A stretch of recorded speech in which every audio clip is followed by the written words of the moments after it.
You wouldn't believe what happened in a small town in South Carolina. No one thought it was possible, but this story is about to blow your mind. A couple of local cops thought they'd give me a warm welcome to their town by tying me to a lamp post in the middle of the street, putting on a show as if I were just another nobody. Little did they know, they were messing with the wrong person, and this would come back to bite them in ways they couldn't have imagined. Let me take you back to the beginning. So here's the deal, my name is Monica, I'm 42 years old, and I've seen my fair share of trouble. I just moved to this quiet town in South Carolina to take up the badge as the new chief of police. This wasn't my first rodeo, I've worked in big cities before, seen everything from gang violence to corrupt officials, but this town had a vibe like no other. Everyone knew each other here, and they didn't seem thrilled about fresh faces. It didn't take long for me to notice the officers here seemed to enjoy keeping their own rulebook, if you know what I mean. First day on the job, I decided to get a feel for the place, so I went out for a stroll. Dressed in an old jacket and worn-out hat, I blended in, just another person on the street. I walked into this local diner that seemed like it had been around longer than I had been alive. The second I stepped in, I felt a dozen eyes on me. The kind of eyes that say, "You don't belong here." 2 cops were sitting in the corner, laughing at something, but I could tell they were laughing at me. They kept sneaking glances my way, sizing me up like they already decided I was a nobody, either worth ignoring or, worse, worth messing with. Their badges shone in the dim light, but their manners? Not so much. I ordered a coffee and played it cool, just trying to gauge the situation. I didn't plan on revealing who I was just yet. No, this was a recon mission. But then, just as I was about to leave, one of them, tall guy with a smirk, called out, "Hey, lost or something? You sure don't look like you're from around here." I kept walking and replied casually, "Just passing through." He shot back, "Well, strangers don't last long around here if you catch my drift." I kept walking, but something told me my new job was going to be way more than just paperwork. The next morning, I went for a jog just outside of town to clear my head, get some fresh air, and see what this town was really like. It was peaceful enough, nothing out of the ordinary, until halfway through when I heard the sound of a patrol car pulling up alongside me. Yep, it was those same 2 officers from the diner, Luke and Kyle. Luke, the tall, wary one with the smirk, leaned out the window and shouted, "Hey, runner. You lost or something?" The way he said it, you'd think I'd just trespassed onto some private property with a "No Trespassing" sign slapped on my forehead. His partner Kyle, a bulky guy who looked like he could bench press a car, chimed in, "Yeah, are you sure you're welcome here?" I slowed down, trying to keep my cool, and replied, "Just going for a run." "Pretty sure that's still allowed here, right?" Kyle grinned, a smug look on his face. "Sure, maybe. But strangers don't get the warmest welcome around here, especially if they don't know our rules." Before I could even ask what that meant, they hopped out of the car. Luke stepped way too close and started patting me down, not even asking if I minded. I kept my expression blank, not giving them the satisfaction of reacting. They rummaged through my pockets, throwing smug glances at each other like this was some sort of game. Finally, Luke pulled out some scrap of plastic from my pocket and held it up with a grin, as if he'd won some prize. Well, look what we have here," he sneered. "This yours?" I just stared at him, keeping my cool. This wasn't the time to blow my cover. It was obvious now that they were setting me up for something, and by now I had had enough. Without saying anything more, they dragged me down the street toward the center of town, no questions, no explanations, just pulling me along like I was some stray dog they found on their patrol. They took me to the big lamp post in the middle of the square, where people were walking around, doing their usual morning routines. A few stopped to stare, some pulled out their phones to record, but none of them seemed surprised. Like they'd seen this act before. Luke announced, "Ladies and gentlemen, we got ourselves a real city troublemaker here." He made a mock bow, while Kyle added, "Yeah, I think he's got a few tricks up his sleeve, or maybe in his pockets." They tied my hands to the lamp post in front of everyone, making sure I was the center of attention. People pulled out their phones, recording the whole thing like it was a game. Some chuckled, others shook their heads. Luke was soaking it all in, grinning like he'd won some kind of award. "Looks like we got ourselves a troublemaker," Luke sneered. "Can't have people like you walking into our town." The whole thing felt like a twisted show. I reminded myself to stay calm. This was their game, but I wasn't about to let them win. By the next morning, the scene had gone viral. Clips of me tied to that lamp post flooded the internet, and the theories were flying fast.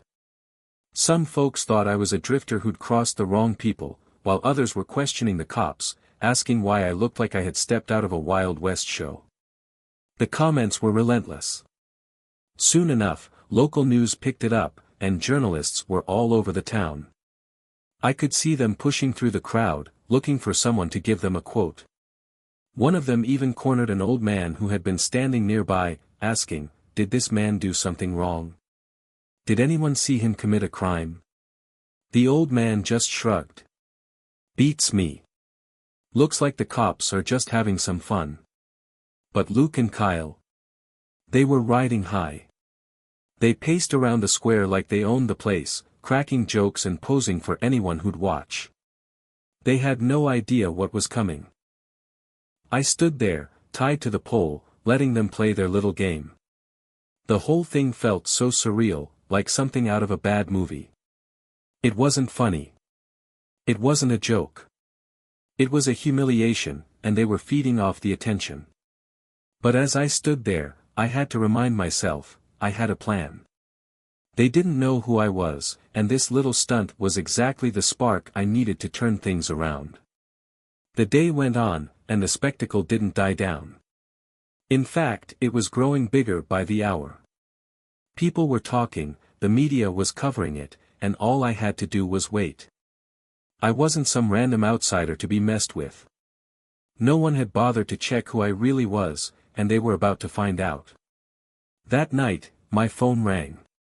It was the main office. I already knew what was coming.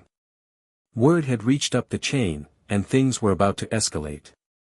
I walked into the station early the next morning, my uniform crisp, my badge gleaming.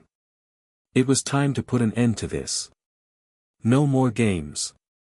The air inside the station was thick with tension, like the calm before a storm. Luke and Kyle walked in, still laughing about some inside joke, clearly oblivious to the reality they were about to face. They had no idea who I was, and they sure as hell didn't expect this moment. When they saw me standing there in full uniform, their faces froze.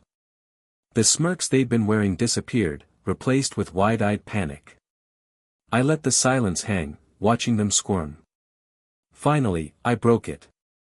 "We've got ourselves a situation, gentlemen," I said, my voice calm but firm. They stood there, stunned. Luke tried to come up with some excuse, but I raised my hand, stopping him. "Save it," I said coldly. "I've seen enough to know exactly what's been going on here. So, let me ask you this, did neither of you recognize your new chief?" The room went dead silent. It was like time had stopped. The officers around us exchanged nervous glances, slowly putting two and two together.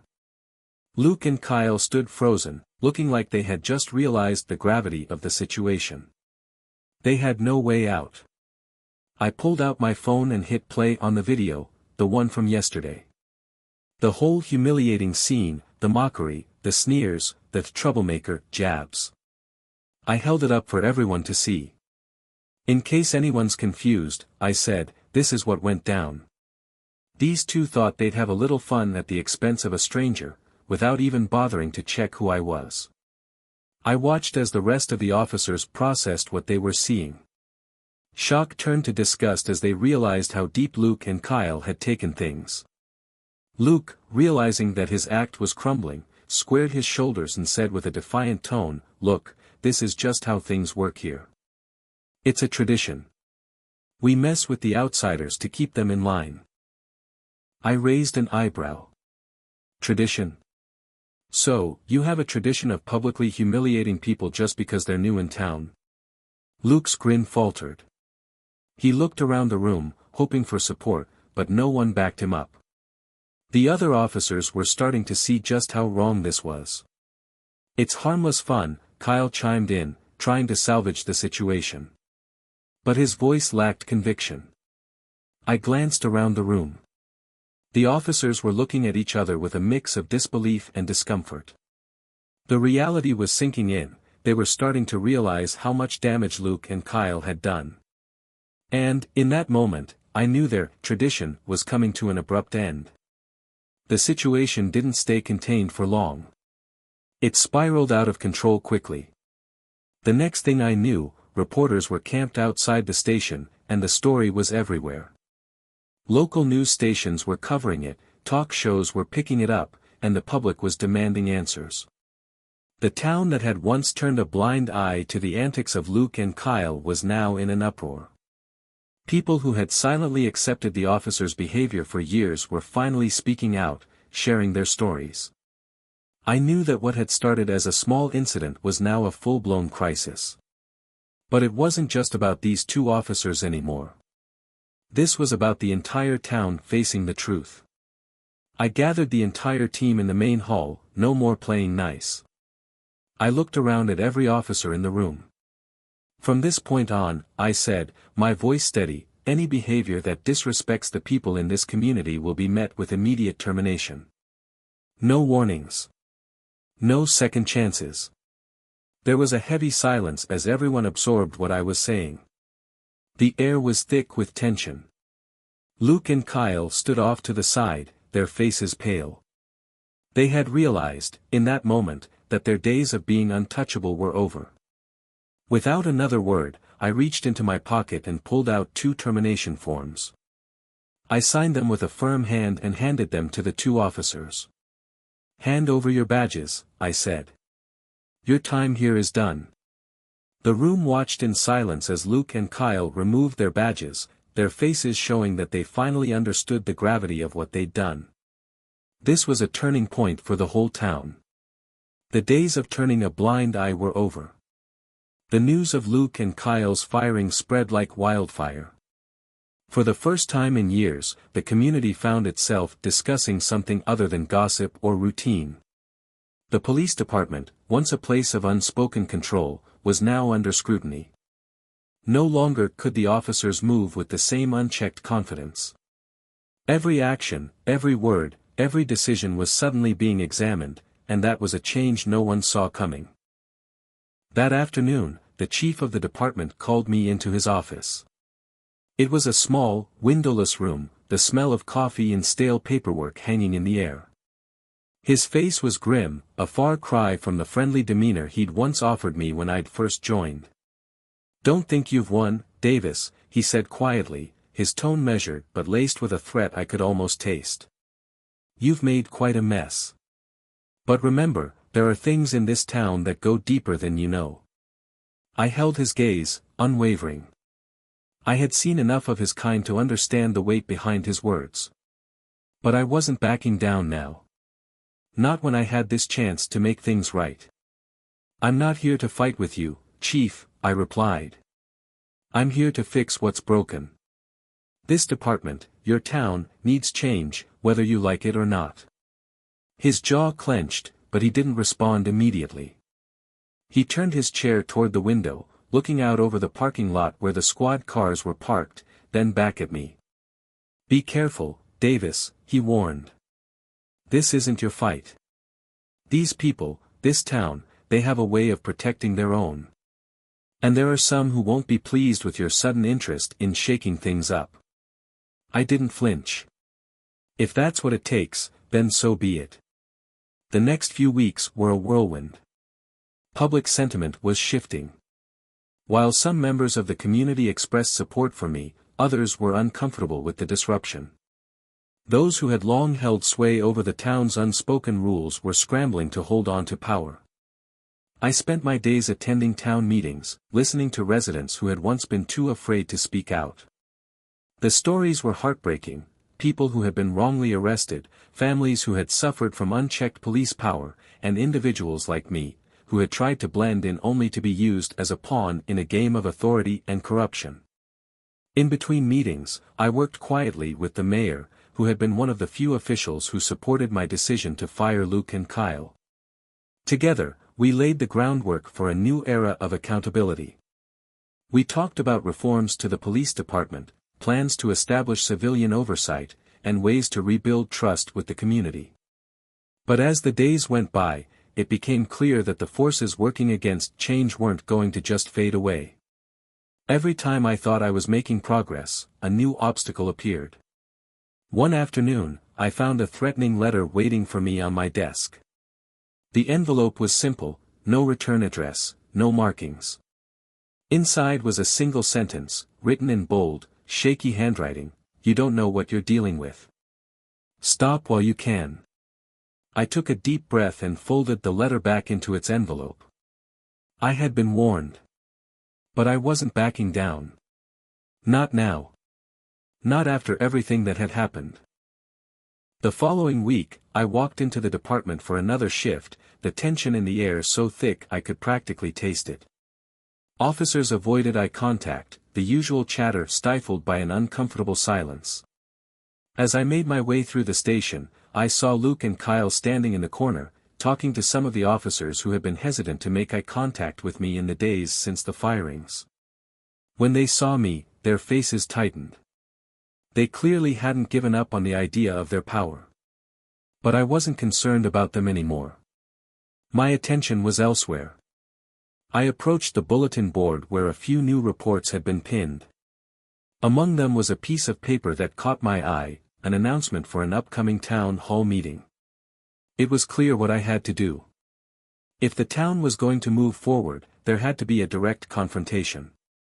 It wasn't enough to quietly work in the background, hoping for change. I needed to put everything on the line, face the resistance head-on, and force those in power to reckon with the consequences of their actions. I grabbed the piece of paper, crumpled it in my hand, and walked toward the mayor's office. Town Hall, the showdown. The night of the town hall arrived. The room was packed with people, some eager for change, others hoping to preserve the status quo. The chairs were filled, some residents leaning forward in anticipation, others sitting back with arms crossed, skeptical of what was about to unfold. I stood in front of the podium, staring out at the crowd. The weight of the moment hit me hard. I had known this would be difficult, but I had never expected it to feel so personal. The faces in the crowd weren't just strangers, they were my neighbors, the people who would either stand beside me or against me in this fight. When I stepped up to the microphone, the murmurs in the room died down. I could feel the tension in the air, a palpable thing that seemed to pulse between the rows of seats. For a moment, I wasn't sure what I was going to say. But then, the words came to me. "I know a lot of you are here tonight because you're tired," I began, my voice steady but loud enough to carry across the room. "Tired of the same lies, tired of the same broken promises. I get it. But I also know that things can change. They have to change." The room was still. No one dared interrupt. "We're all in this together," I continued. "But the truth is, this town has allowed its leadership to go unchecked for far too long. We've turned a blind eye to the abuse, to the corruption, to the way things have been done here for decades. And we've let it fester, like a wound that never heals." I paused, watching the crowd's reactions. Some faces showed signs of agreement, others were filled with resistance, but no one was looking away. "I didn't come here to make friends," I said, my voice cutting through the silence. "I came here to make a difference. And that means taking on the people who have made this town their kingdom." That was when I saw the shift. The murmurs, once quiet, grew louder. There were nods of approval from a few corners of the room, and a murmur of dissent from others. But the moment was mine. This was the turning point. The tension in the room escalated after my speech. For a moment, it felt like everything hinged on this one moment, like the weight of the town's future rested on the decisions being made here. People in the audience shifted uncomfortably in their seats, murmuring among themselves. Some were agreeing, others were fuming, and a few were just waiting to see how things would unfold. The mayor, standing beside me at the podium, glanced over with an unreadable expression. He had already promised his support, but this was a test. A test not only of his leadership but of the entire system that had kept the status quo in place for so long. One by one, residents began to stand up, taking their turn to speak. Some shared stories of their own run-ins with the police, recounting the ways in which they had been mistreated, ignored, or outright violated by officers who had long operated above the law. Others stood up to defend the department, calling the actions of the few isolated incidents or misunderstandings. Each story stung, but also reinforced my resolve. There was no going back now. This wasn't about righting a single wrong, it was about confronting a system of injustice that had been allowed to grow unchecked. It wasn't just the actions of Luke and Kyle, it was the culture they represented. As the evening dragged on, I could see the lines forming. Those who stood with me were beginning to speak louder, more confidently, but there was still a lot of opposition. The old guard wasn't going down without a fight. The mayor called for a break, and the room emptied out as people filtered out into the hallway to take a breath. I found myself standing alone at the front of the room, thinking. The moment of truth had come, but the battle wasn't won yet. Behind the scenes, there were still powerful forces that weren't going to let me take down the status quo so easily. Luke and Kyle weren't the only ones who had built their lives around the town's hidden truths.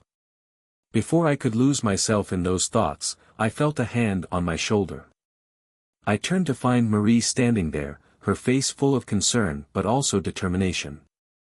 "You're doing the right thing," she said softly, her voice steady but full of conviction. I smiled, grateful for her presence. "I hope so. I just don't know if it's enough yet." Marie shook her head. "You're not alone in this. People are with you. They want change, but they don't know how to fight for it.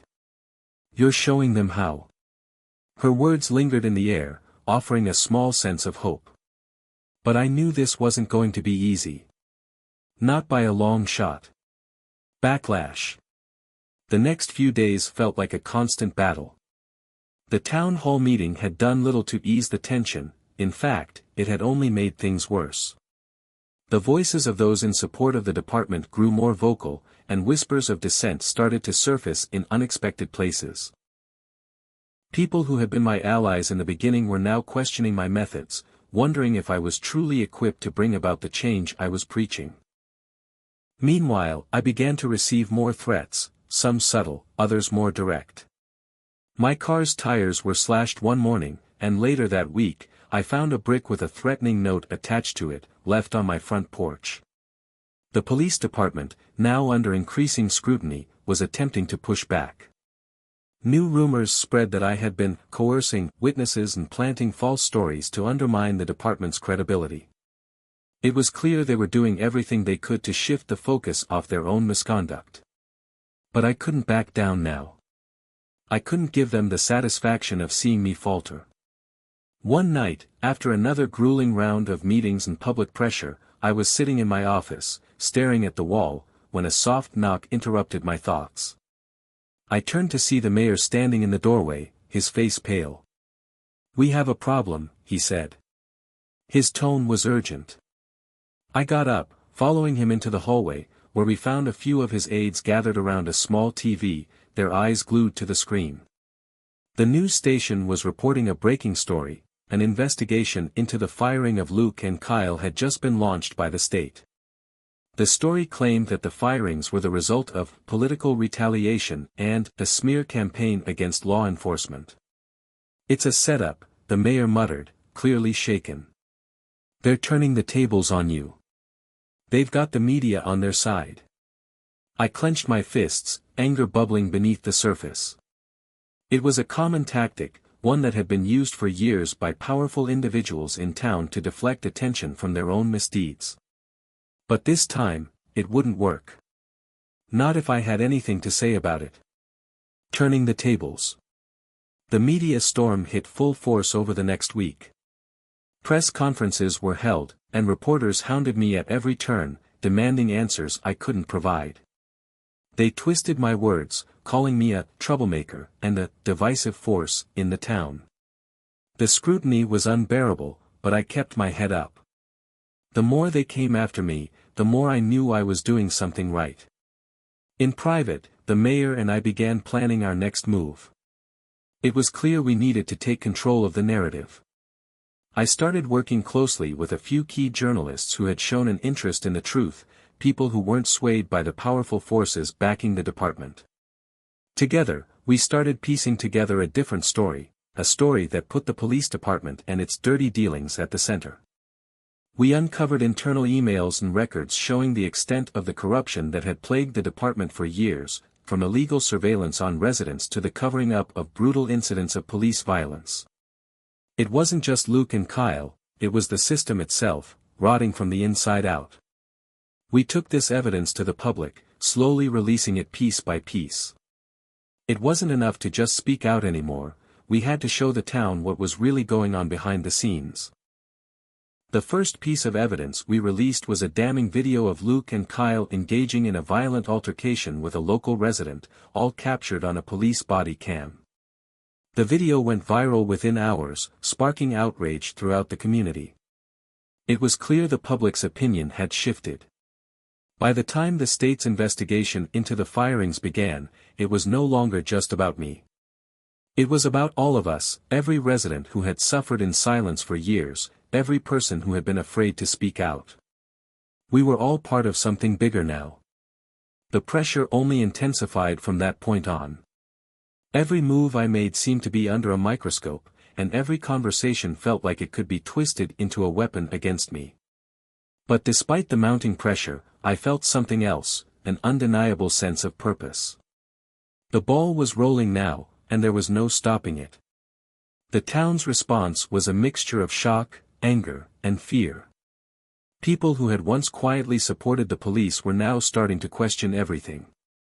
They had seen the video, the footage of Luke and Kyle that had been leaked to the media, and it wasn't something they could unsee. The truth was out there now, and there was no way to hide it. But the police department wasn't backing down. They came at us with everything they had. The mayor's office was flooded with calls from higher-ups, and more threats were made against my family and me. Yet, despite all of it, I couldn't falter. I couldn't back away from this fight now. I began receiving support from unexpected places. Local activists, the ones who had long been pushing for reform, rallied behind me. They spread the word about the corruption, helping to build a coalition of citizens determined to see change. There was a powerful shift in the town, a sense of unity that hadn't existed before. Marie, ever my pillar, stood by my side through it all.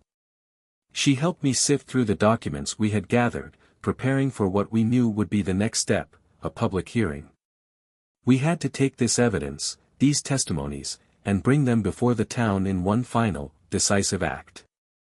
The public hearing.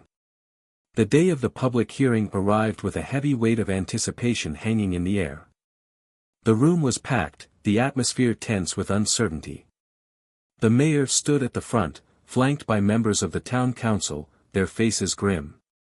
This wasn't just about Luke and Kyle anymore, it was about the integrity of the entire system, about whether we would continue to allow a corrupt police force to operate unchecked. I stood near the back of the room, my heart pounding. I had spent weeks preparing for this moment, but now that it was here, I wasn't sure if I was ready.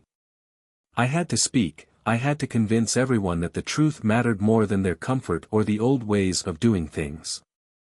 The first few speakers were predictable. Some defended the department, claiming that the recent events were part of a larger conspiracy to undermine the law. Others were more pragmatic, questioning how we could move forward without creating chaos. But then, something shifted. One by one, residents began to share their own stories, stories of brutality, of racism, of an unaccountable police force that had silenced them for too long. The stories echoed in the room, each one adding weight to the case we were building. Each person who spoke was a crack in the foundation, a crack that was slowly spreading, threatening to topple the whole structure. When it was my turn, I stepped up to the podium, the eyes of the room fixed on me. The words I had prepared seemed distant now. I spoke from the heart. "I've seen the toll this system has taken on our town," I began, my voice steady but forceful. "I've seen it in the eyes of those who have been wronged. And I've seen it in my own reflection. We can't keep pretending this isn't happening. We can't keep covering it up. This is our chance to make it right." I paused, letting my words settle into the silence. This isn't just about one or two officers. This is about a culture of fear, of silence, of complicity. And we can no longer afford to ignore it. I looked across the room, meeting the eyes of the council members. It's time to choose a side. We can choose to protect the system, or we can choose to protect the people. But we can't do both. For a moment, the room was still. Then, slowly, people began to clap. At first, it was just a few scattered hands, but soon the entire room was on their feet. I felt a surge of hope, of power, of a collective desire for change. The fallout. The days following the hearing were a whirlwind.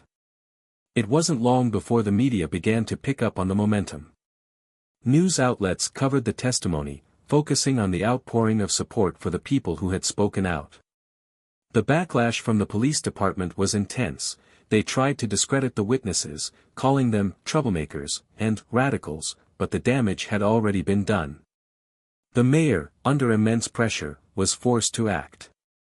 In a historic decision, he announced that a full investigation would be launched into the department's practices, and that Luke and Kyle would be placed on administrative leave pending the outcome.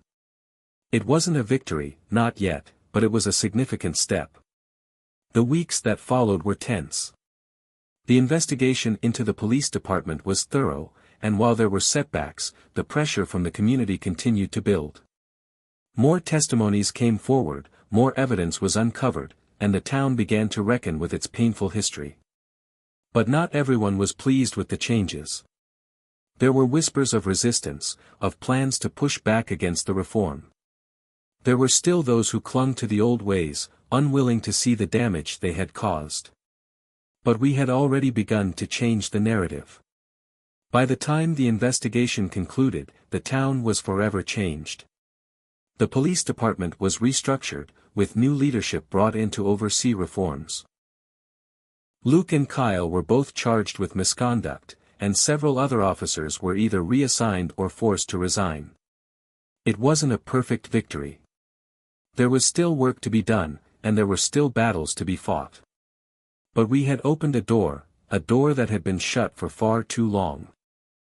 I stood in the town square one evening, watching as people passed by. There was a new sense of hope in the air, a feeling that maybe, just maybe, we could make things right. Marie stood beside me, her hand in mine. "We did it," she said quietly, her voice full of pride. I nodded, a small smile forming on my lips. "Yeah. We did." The victory in the town hall was just the beginning, but the months that followed proved that change, while necessary, was never easy. We had taken down one of the most deeply entrenched systems in the town, but there was still the looming question of how much power had truly shifted. People had spoken up, but were they ready for the long road ahead? Was I? Every day seemed to come with a new challenge. The town's atmosphere, which had once been thick with fear and suspicion, now felt as if it were on the edge of something fragile. There was a sense of hope, yes, but also an undercurrent of uncertainty. People had been told for years that things were fine, that justice was being served, but now the truth was too loud to ignore.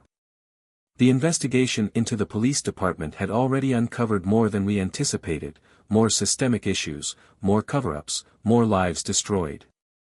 Officers who had been involved in misconduct had been placed on leave, but that didn't mean they were out of the picture entirely. Some had quietly slipped away into new jobs, far away from the town, while others tried to spin the narrative in their favor, claiming they were scapegoats. But we were on a roll, and we weren't going to let that stop us. New allies, old enemies.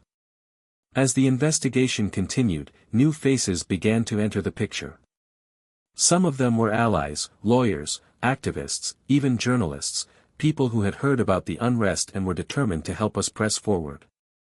They brought with them a wealth of knowledge and resources that we had never had access to before. One of them was Isaac, a lawyer from the city who had taken an interest in the case after hearing about the community's efforts. Isaac was sharp, meticulous, and relentless. His presence gave us the leverage we needed to push for more accountability, and it was clear that he wasn't just in it for the publicity, he genuinely believed in the cause. Isaac and I spent hours going over the case files, collecting new testimonies, and strategizing. Each new piece of evidence felt like a victory, but it also felt like we were opening a Pandora's box. Every layer we peeled back revealed more rot beneath the surface, and with every revelation came new threats. The town's old guard, those who had benefited from the status quo, were not happy. They had underestimated how far we would go. The moment they realized the changes weren't temporary, they dug in their heels. The pressure began to mount on those who had spoken out, phone calls in the middle of the night, subtle threats, public smear campaigns designed to shake the foundation we'd built. One evening, after a particularly heated meeting, I returned home to find my front door cracked open slightly. My heart raced as I pushed it open. Inside, everything seemed normal, but there was an unsettling feeling in the air. It wasn't the first time something like this had happened, but it felt different this time, more intentional. I couldn't shake the feeling that they were watching, waiting for us to make a mistake. Marie noticed the change in me immediately. "You're not going to stop, are you?" she asked as I sank into the chair, exhausted. "I can't," I replied, my voice raw. "We're too close now.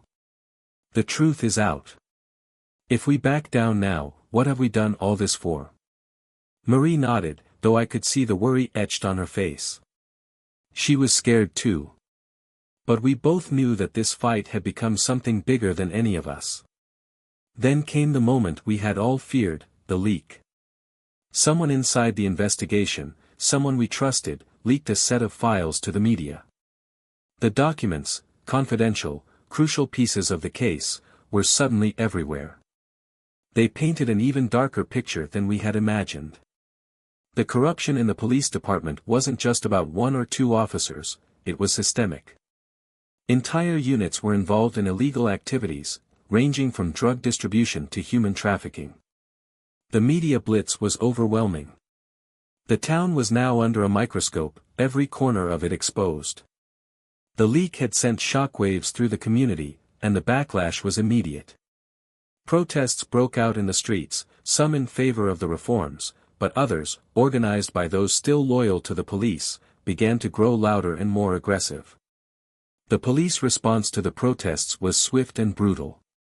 They tried to shut them down, to intimidate the voices speaking out. But the difference now was that the people were no longer silent. For the first time, the town had a collective voice, one that couldn't be ignored. I received a call that night. It was from Isaac, and his voice was strained, urgent. "We've got to move quickly," he said. "This leak. It's not just about exposing corruption. It's a signal. Someone's trying to sabotage everything we've worked for." My pulse quickened. "What do you mean?" "They're using the chaos to undermine the investigation, to make it look like we can't handle this. They want to discredit us, make it seem like we're out of control." I knew exactly who he was talking about. The same old guard who had been trying to preserve their power, they were now working behind the scenes to shift the narrative. They wanted to frame this as a battle between lawlessness and order, hoping to paint us as troublemakers instead of the reformers we truly were. "We can't let them," I said, determination creeping into my voice. "This isn't just about us anymore. It's about the town. The truth is out. People know now. They're not going to go back to the way things were." Isaac paused for a moment before responding. "You're right. We fight. But we have to be smarter about it. This is bigger than just a town now. A stand for the future. The coming weeks were some of the hardest I had faced. The leaks, the protests, the public scrutiny, it all became too much for many to bear. But for the first time, I saw the strength of the people. We fought back. We gathered more testimonies. We found ways to combat the smear campaigns.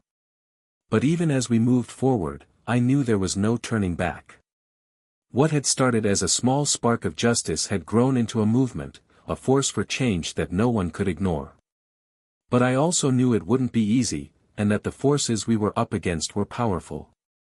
They had always operated from the shadows, but now, we were forcing them into the light. We were on the precipice of something huge. The fight was just beginning, and the stakes had never been higher.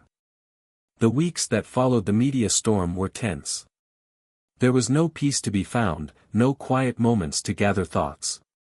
The tension was palpable, hanging in the air like a storm ready to break. Every corner of the town felt charged, people whispered in hushed voices on the street corners, side-eyed each other in the grocery stores, and exchanged cryptic messages on social media. What had been a quiet, sleepy town had erupted into a boiling cauldron of division and uncertainty. For those who had supported the investigation, the leaks had been a rallying cry, a clear sign that the establishment was afraid, desperate even, to hold on to its power. The movement was growing, its energy undeterred by the setbacks. But for the opposition, those who still clung to the old ways, the leaks were proof of their worst fears, that the very fabric of the community was being torn apart.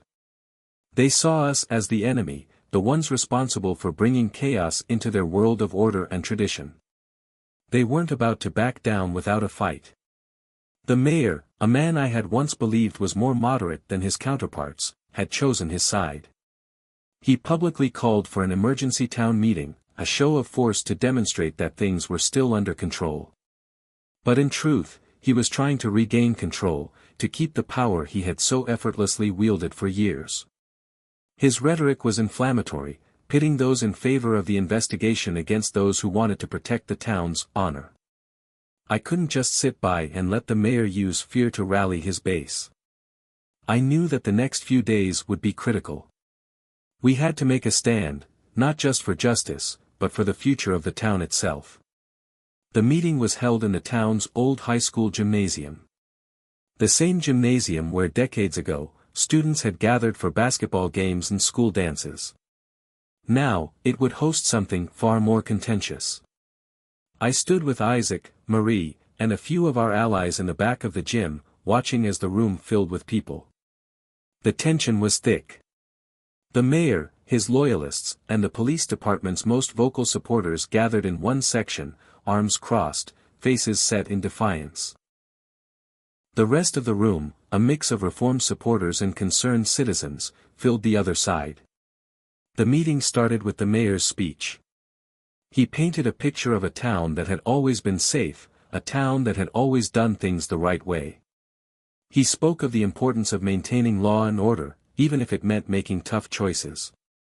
He called the leaks a betrayal, accusing those behind the investigation of trying to destroy everything that the town stood for. You cannot allow a small group of people to tear apart what we've built here, the mayor's voice rang out, his finger pointed at us like an accusation. We cannot allow lawlessness to reign. It was a message designed to stir up fear, to portray us as the enemy. And for a moment, I could see it working. People in the room shifted uncomfortably, murmurs rippling through the crowd. But then it was our turn. Isaac stood up first, his tall frame cutting through the tension in the room. The noise died down as he spoke, his calm yet commanding voice filling the gym. Lawlessness? Isaac said, his voice steady. What you're calling lawlessness is the demand for accountability, for truth. What you call order is the very corruption we're trying to expose. We are not here to destroy this town, we are here to save it. He paused for a moment, letting his words settle. Then, he pointed toward the police officers sitting in the front row, the very people whose misconduct we had uncovered. Let us remind you what the real betrayal is, the betrayal of the people who trusted those in positions of power. Those who wear the badge as a shield to hide their crimes. The room went silent. Some of the mayor's supporters began to squirm, uncomfortable under the scrutiny. It wasn't just the facts that were being laid bare, it was their complacency, their complicity in the system that had allowed it all to happen.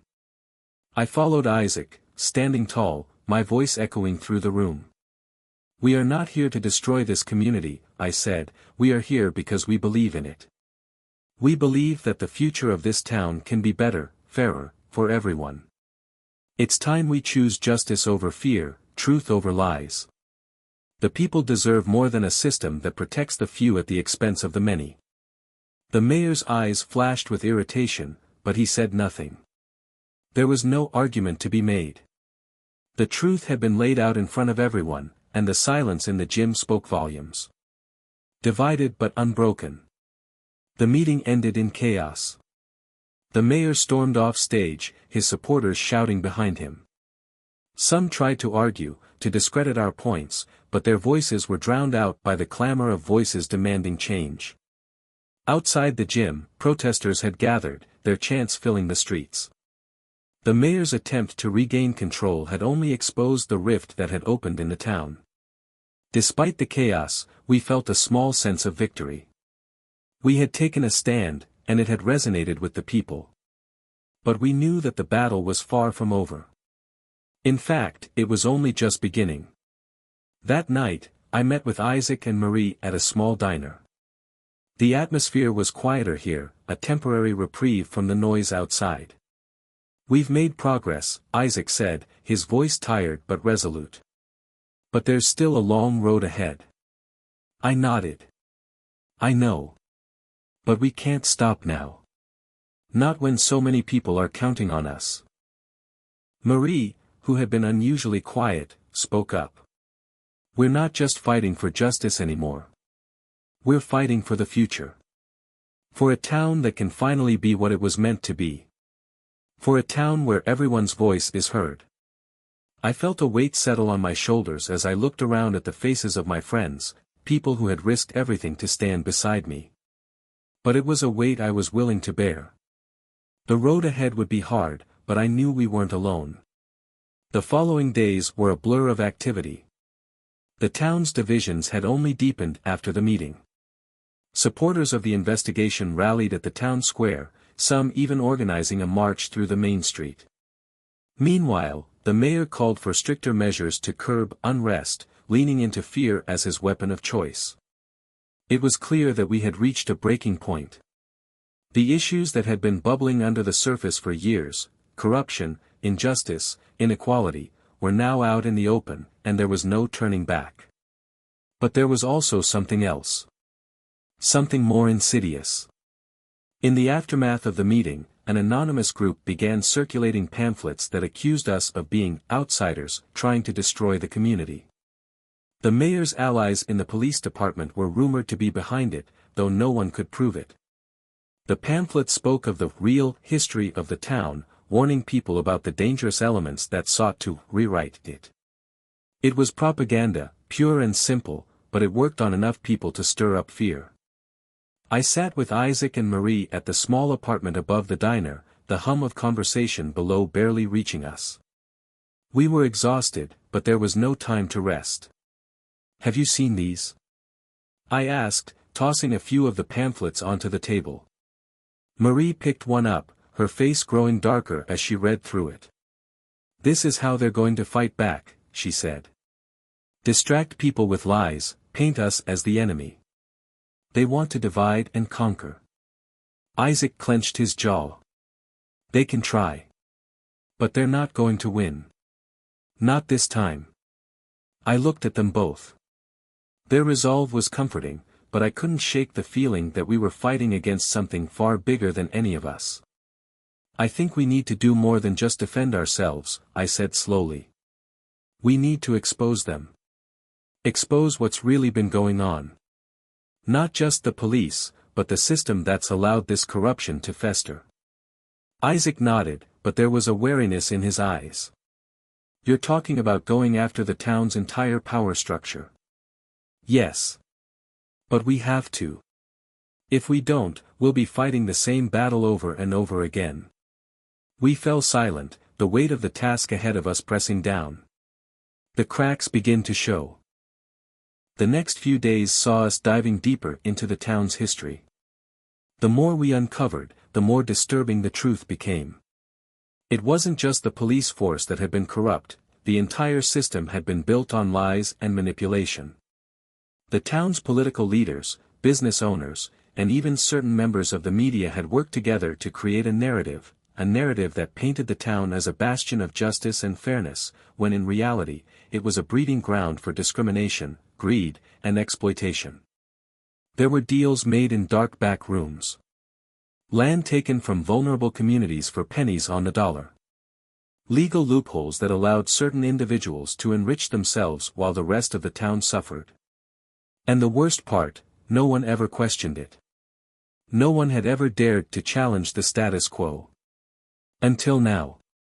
We began gathering evidence, old documents, interviews with former employees, anonymous tips from people who had seen the cracks in the system. Each new piece of information was a revelation, confirming what we had suspected. But it also fueled the fire of those who opposed us. They couldn't let the truth come out.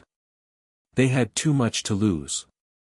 One night, as I was poring over the stack of documents at the diner, Marie came in looking pale, her eyes wide with concern. "What is it?" I asked, setting the papers aside. "They're coming after us," she said, her voice tight with urgency. "I just spoke to one of our sources. The police are planning to raid the apartment tomorrow. They've got a warrant. They know we're digging into their past, and they're trying to shut us down." Isaac stood up immediately, his face hardening. "We can't let them stop us. If they want a fight, they'll get one." I swallowed hard, a surge of fear running through me. But there was no turning back now. "We can't let them intimidate us," I said. "We need to be ready. We've got to get this evidence to the people, let them see what's been happening." Marie nodded, her eyes burning with determination. "We'll figure it out. But we need to move fast. They're not just after the investigation, they're after us." The calm before the storm. That night, we stayed up late, preparing. The raid was imminent, but we couldn't let it stop us. Isaac and I went through the documents, scanning for the most damning evidence. Marie made calls, setting up safe houses, making sure there were people who could help us if things went sideways. As the night wore on, the weight of everything began to settle in. We weren't just fighting for justice anymore. We were fighting for our survival. "We're not going to let them win," Isaac said, his voice steady as always. "Whatever happens, we keep pushing forward." I met his gaze, nodding slowly. "We have to. For the people who can't fight for themselves. For the ones who've been silenced for too long." The sun barely crept over the horizon the next morning, but we were already on edge. The atmosphere felt thick with tension, like the air before a storm. I paced back and forth in the cramped apartment, the silence around us only broken by the sound of our breathing. Isaac was sharpening his focus on the documents we had compiled, gathering his thoughts, making sure we knew exactly what we needed to do next. Marie was already on the phone, setting up plans for our escape route if things went south. "We can't afford to waste time," Marie said, hanging up the phone and grabbing her jacket. "They're going to come for us, but we'll make sure they don't get what they're after." I nodded, taking one last look at the apartment before locking the door behind us. The streets outside were quiet, too quiet. It was unsettling, almost as if the entire town was holding its breath. We had known that the police would make a move sooner or later, but that didn't make it any easier.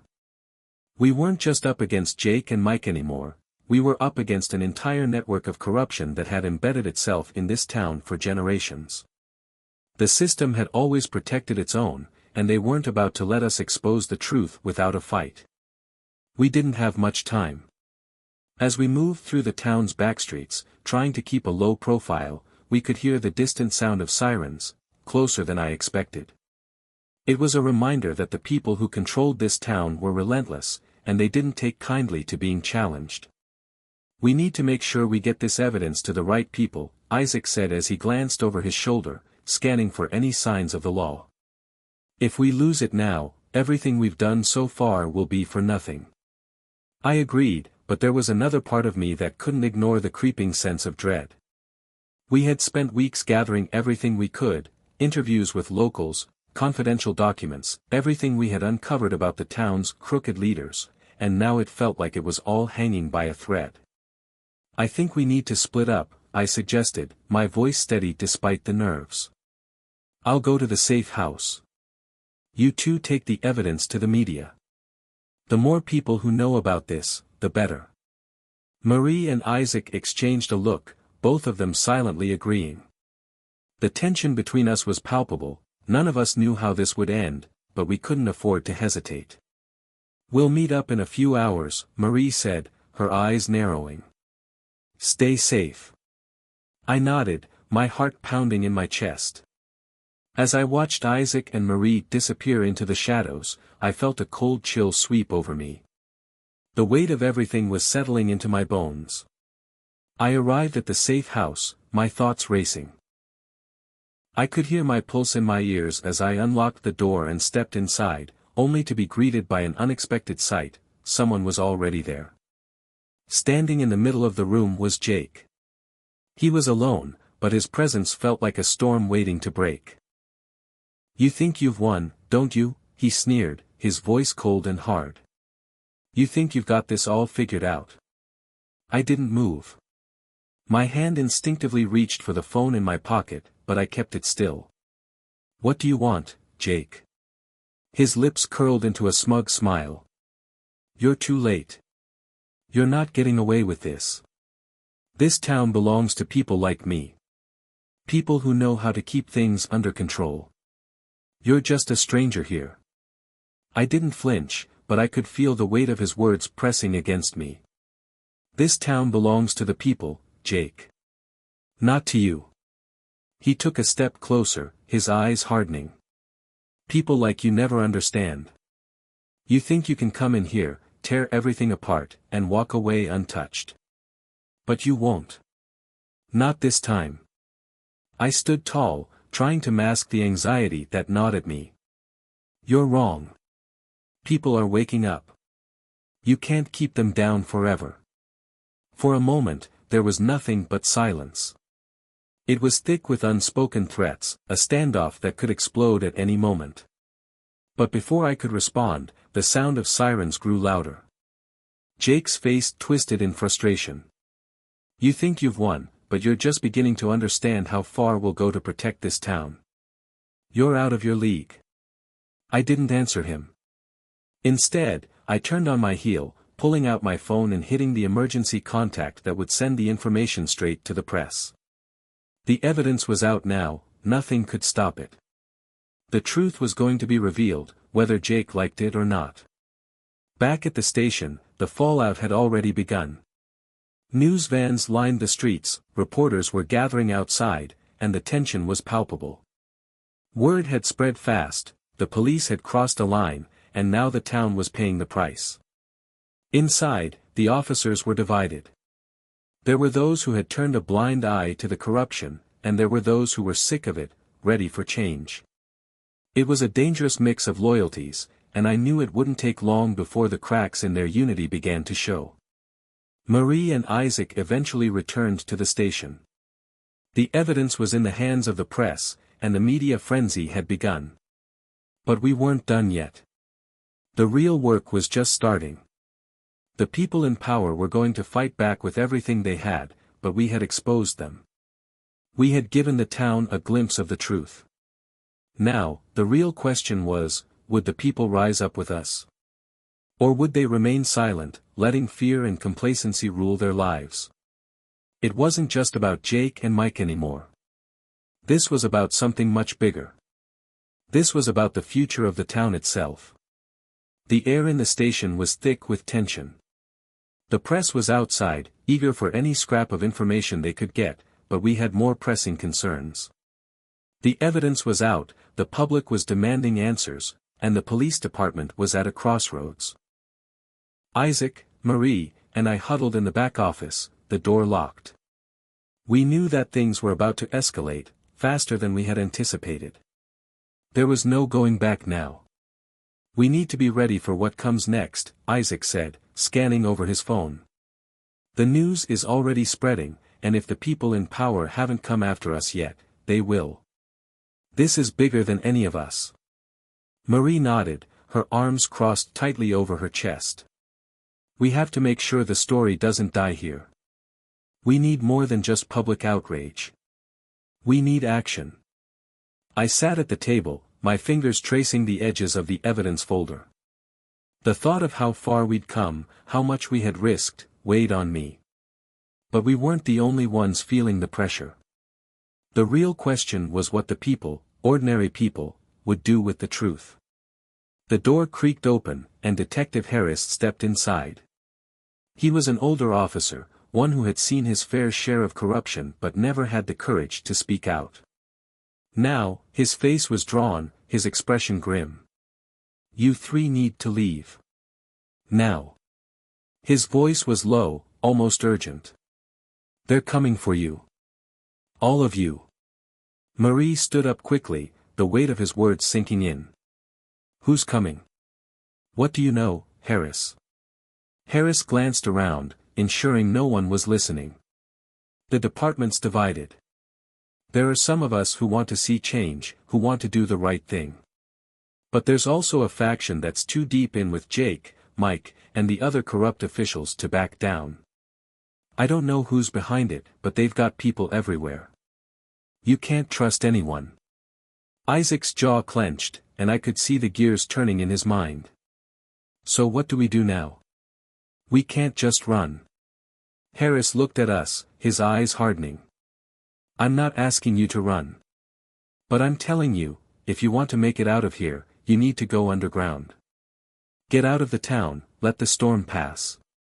This isn't over. It's just beginning." Marie grabbed her jacket, looking to me for confirmation. "We'll need a safe house." "I know a place," Harris said, glancing around again. "But you need to move fast." We didn't question him. Time was running out, and if Harris was right, staying in the open wasn't an option. The truth was out, but that didn't mean it was safe. Not yet. As we moved out of the station, the world outside felt different.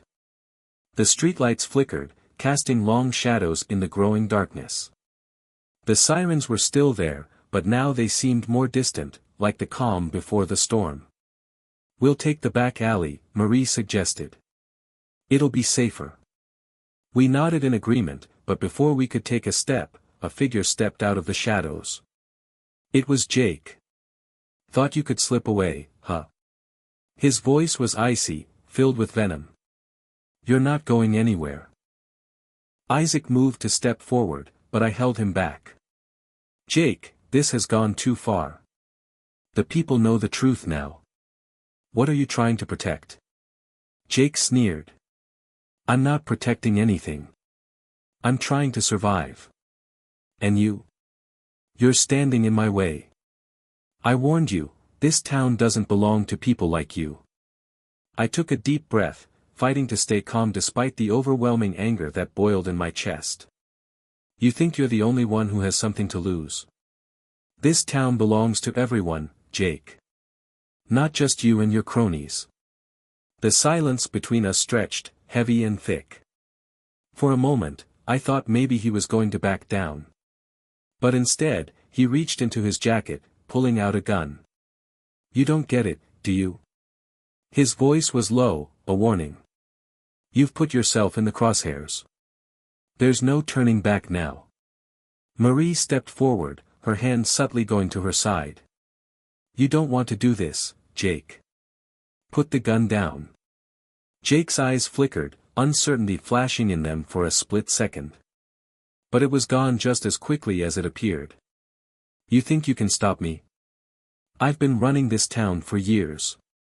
You're just a couple of kids playing at being heroes." Heroes don't run, Isaac shot back, his voice steady. Heroes don't hide behind guns and lies. And that's all you are, just a coward hiding behind your power. Something in Jake's face shifted, but before any of us could react, a new sound cut through the air, the unmistakable wail of sirens. This wasn't just a single cruiser anymore. It was a full-fledged response. The cavalry was coming. Jake's expression turned into a mix of panic and rage. He knew that if the authorities arrived, his time was up. "Get out of here," he snapped at us, his finger twitching on the trigger. "Run. Go." Without thinking, I grabbed Marie's arm, pulling her back into the shadows. Isaac followed, and we bolted down the alley, not daring to look back. We didn't stop running until we were far enough out of the town that we could finally breathe. The night had swallowed us whole, and for the first time in hours, I felt the adrenaline begin to ebb away, leaving behind a dull ache in my chest. We'd lost Jake, but that didn't mean we were safe. We were alive, for now. Marie wiped the sweat from her brow, her face pale. "We need to keep moving. We can't stay here." I nodded, my mind racing. Harris is right. We have to stay hidden. But the truth is out.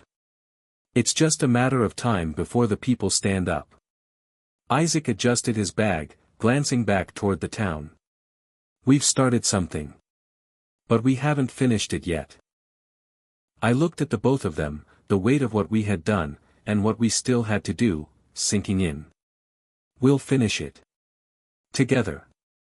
The first few days after our escape were a blur. We stayed low, moving from one nondescript motel to another, constantly changing our location.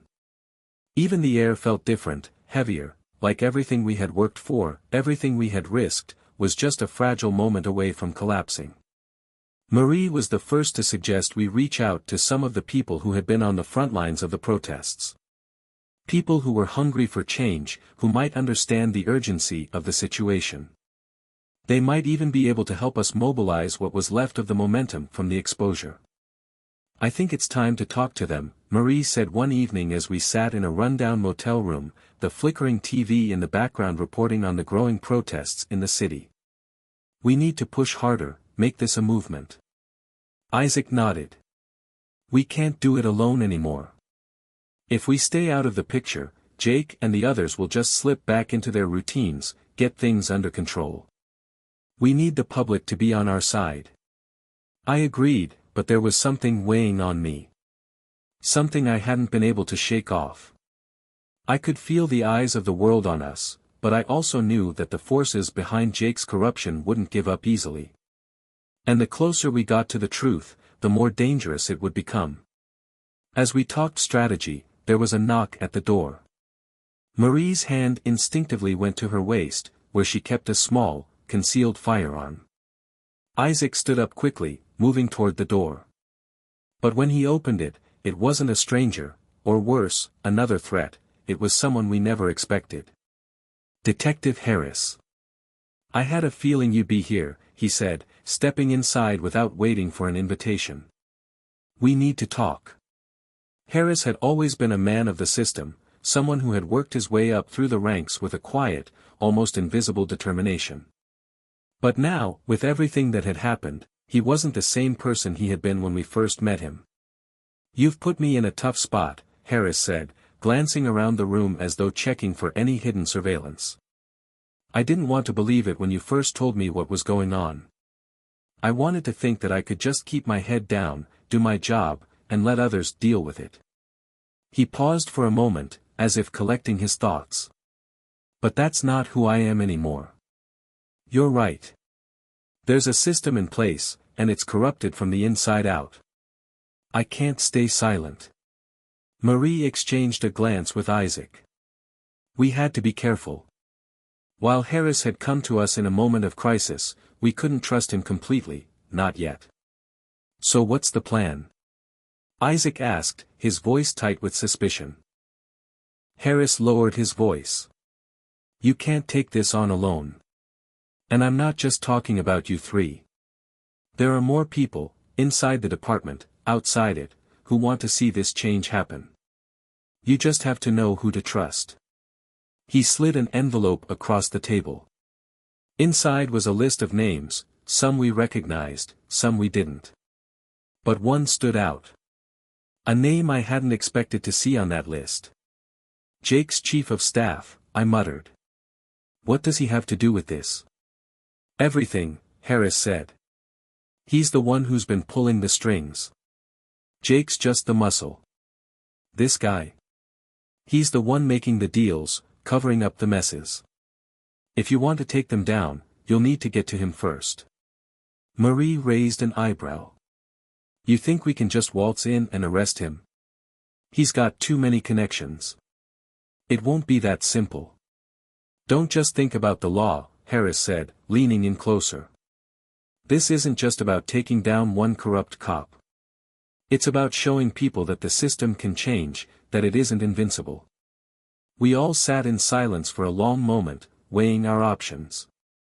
Harris had thrown us a lifeline, but it wasn't without risk. Taking down Jake's chief of staff could get us closer to the heart of the corruption. But it could also lead to more danger, more enemies. Isaac broke the silence. What's the next step? Harris's eyes flickered with a strange mix of resolve and fear. You need to go to the rally in the park tomorrow night. It's a big one. A lot of the people who've been following this case will be there. I'll make sure the right people show up. If you want to make a real difference, it starts there. The next evening, we stood in the crowd, a sea of people whose faces were filled with hope and anger. Some were holding signs, others shouting slogans. It was the kind of energy we needed to fuel our movement, to show that we were no longer fighting for just one police department or one town, we were fighting for justice, for the truth. Marie, Isaac, and I moved through the crowd, careful not to draw attention to ourselves.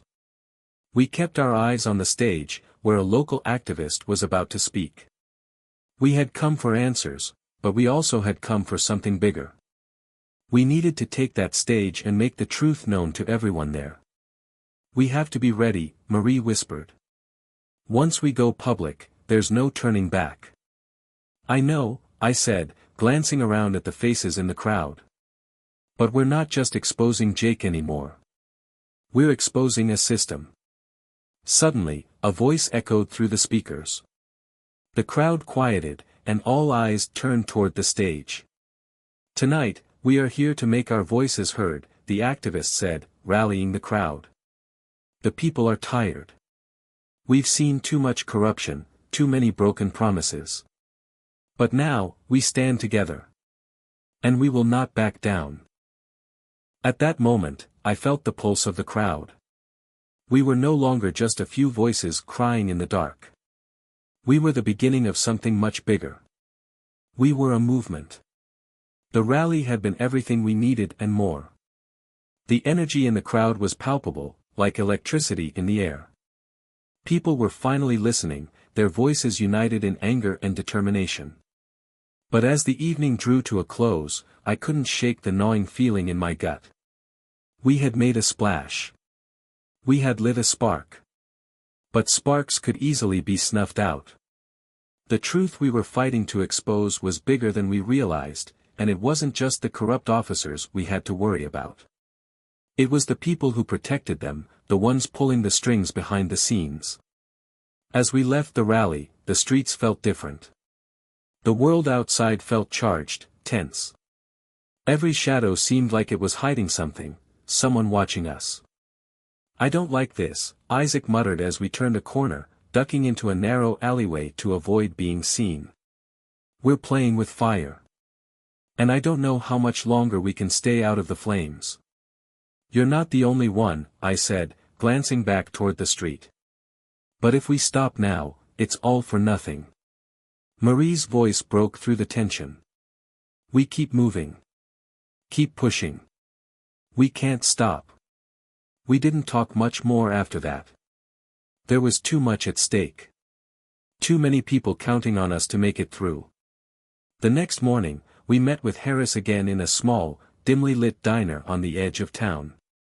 It wasn't a place anyone would expect to find a detective, much less one who was now working with the very people he was supposed to be investigating. But that was the world we had stepped into, a world of shadows, secrets, and unlikely allies. Jake's chief of staff isn't going to just sit back and wait for us to come to him, Harris warned us as we sat down at the table, the smell of stale coffee lingering in the air. You've made him nervous. He's going to do everything he can to protect himself.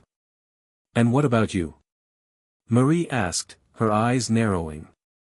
What's your play in all this? You've already risked your career by helping us. Harris sighed, rubbing his temple. I've seen too much. I've watched good people get crushed under the weight of this system, and I'm done being part of the problem. But I can't do this on my own. You'll need backup. I could feel the weight of his words. Backup. People who could help us take down the entire network. People who had been in the system long enough to know where all the bodies were buried. Do you trust these people? I asked. Harris hesitated. Not completely. But I trust that they want to see change. And right now, that's all we need. The days that followed were a blur of planning, strategizing, and trying to stay one step ahead of the danger that seemed to be closing in around us. Harris had given us a lead, a local business owner who had ties to the chief of staff. He was one of the key players in the corruption network, and if we could get to him, we could get closer to the top. But there was a catch. The business owner, a man named Victor Hayes, was slippery, elusive, and he had eyes everywhere. If we made a wrong move, he'd vanish, and we'd lose our chance to take down the people who had been manipulating the system for years. We set up a meeting with him in a secluded warehouse on the outskirts of town, a place that wasn't too far from where Hayes did his business dealings. It was the kind of place where no one would ask questions, and that made it the perfect location for a deal. Are we sure about this? Isaac asked as we prepared to leave the motel. I mean, this guy has more connections than we can count. He could sell us out in a second. We don't have a choice, Marie said. This is the only lead we have. If we don't take it, we're back to square one. I nodded. And if we succeed, we get closer to ending this. The encounter with Victor Hayes. The warehouse loomed ahead as we pulled into the empty lot, our tires crunching on the gravel. We parked a few spaces away from the entrance, our eyes scanning the area for any signs of trouble. Inside, the warehouse was dark, the only light coming from a few scattered lamps that illuminated the cold concrete floor. The air smelled of rust and oil, and the distant sound of water dripping echoed through the vast, empty space. Stay alert, I muttered to Marie and Isaac as we approached the door. This could go south fast. We stepped inside, and immediately, I felt the shift in the air. There were people watching us, hidden in the shadows. The hairs on the back of my neck stood up. And then, Victor Hayes stepped into the light. He was tall, with sharp features and a cold, calculating look in his eyes. His suit was impeccably tailored, but the way he carried himself made it clear he was no businessman. He was a predator. You're the one stirring up trouble, Hayes said, his voice low and smooth, like honey over broken glass. I didn't think you'd come this far. But I suppose you've made it clear that you're not just playing games anymore. We're not here to make deals, Marie said, stepping forward, her tone firm. We're here to end this. Hayes chuckled, the sound echoing in the vast, empty space. You think you can stop this? You're just a few people, no different than the thousands who've tried before you. The system is too big. Too powerful. You'll never take it down.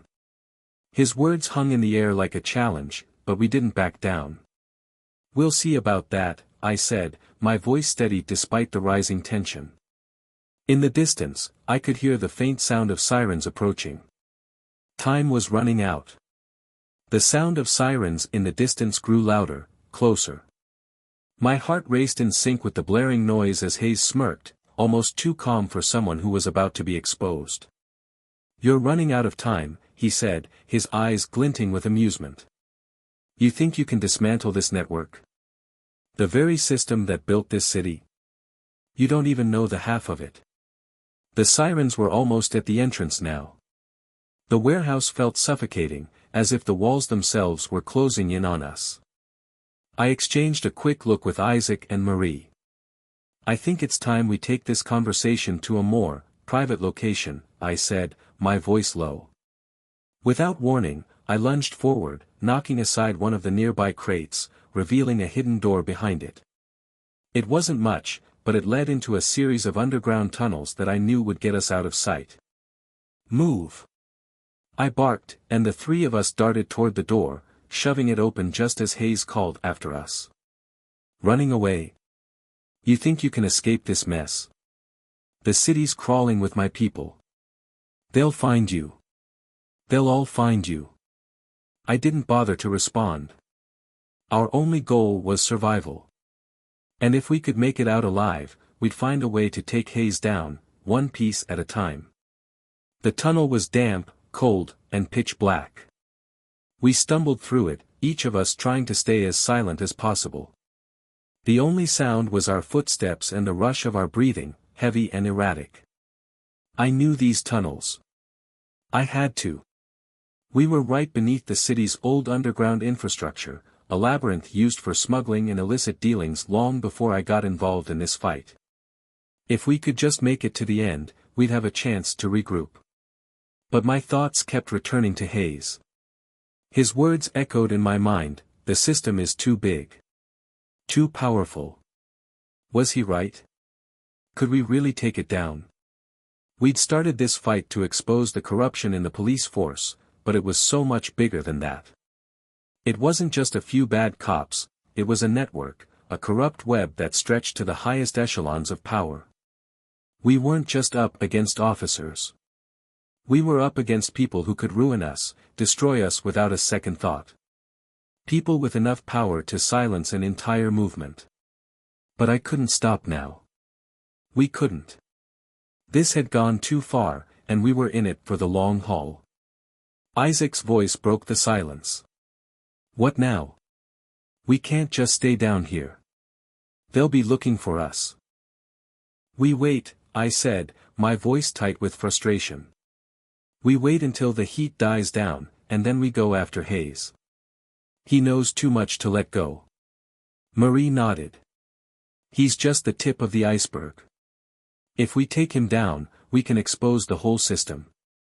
We settled in, finding a small alcove within the tunnel to hide. The minutes felt like hours, but we stayed quiet, hoping the worst of it would pass. Hours later, when we thought it was safe, we emerged from the tunnel and into the shadows of an old warehouse district. It was quiet now, no more sirens, no more rushing feet. I felt the weight of our situation pressing down on me. We had managed to slip away from the immediate danger, but we weren't out of the woods yet. Hayes had threatened us, and I was sure the people behind him would stop at nothing to erase us from the picture. As we made our way to a nearby alley to catch our breath, I saw someone in the distance, standing near an old delivery truck. It wasn't until they turned to face us that I recognized them. It was Harris. What the hell? Isaac muttered, stepping forward. You were supposed to be helping us. What are you doing here? I watched Harris carefully. His face was tense, eyes darting to the street and then back to us. I didn't have a choice, he said, his voice low. They were already on to me. They knew I was working with you. They've threatened everyone I care about. A chill ran down my spine. You were feeding them information. Harris looked away, shame written all over his face. I didn't want to. But they made it clear. If I didn't, they'd go after my family. I had no choice. I could see the guilt in his eyes, but I didn't know how to feel about it. Betrayal. But I couldn't afford to dwell on it right now. Are you with us now? Marie asked, her tone cold but measured. Or should we expect another turncoat? Harris swallowed hard. I'm done. They made me their pawn, but I'm no longer their fool. I'll help you. I'll take them down, no matter what it costs me. I studied him for a moment, weighing the situation. He could still be useful, but trust was something that couldn't be easily given back. "I'll take your word for it," I said. "But don't make me regret it." We spent the next few days laying low. Harris had contacts that could help us, but we couldn't afford to move too quickly. We needed a plan. A good one. A way to expose the full extent of the corruption, without tipping off the people who would do anything to stop us. But in the back of my mind, I knew we were running out of time. Hayes was just the beginning. And we had already seen how far the reach of the system went. We couldn't keep hiding forever. We had to strike soon. Marie was the first to speak up. "We go after the chief of staff. Hayes is small time. He's a pawn. But the real power lies with the ones who pull the strings." Isaac nodded. "We need hard evidence. Something irrefutable." I ran my hand through my hair, exhaustion settling in. "All right. Let's make it happen. But we need to be careful. One wrong move, and we're done." It had been nearly a week since we went underground, since we escaped Hayes' men. But we weren't out of danger yet. The weight of our next move, taking on the head of this entire operation, hung over us like a storm cloud. The deeper we went into this fight, the more we realized that no one, not even the people we thought were on our side, could be trusted. We had to be more careful now. Harris had been a valuable source of information, but I still wasn't sure if I trusted him completely. He was doing his best to make amends for his betrayal, but the damage was already done. The truth was, we were all at risk. "I've been looking into it," Harris said, breaking the silence as we huddled in a makeshift safe house. "The chief of staff has a lot of connections, some of them go far beyond just the police force. The kind of people who could make us disappear without anyone ever knowing." I looked up from the pile of papers spread out on the table. We had all been doing our part to gather intel, and now it was time to put everything together. "Who exactly are we talking about?" Isaac asked, leaning in closer. Harris hesitated, glancing around the room as if checking for anyone listening. "People who run this city from the shadows. Business tycoons. Political figures. Even a few people from law enforcement who are untouchable. They've been pulling strings for years, keeping this system in place. The chief of staff is just their face in the public eye. If we take him down, we expose the entire structure."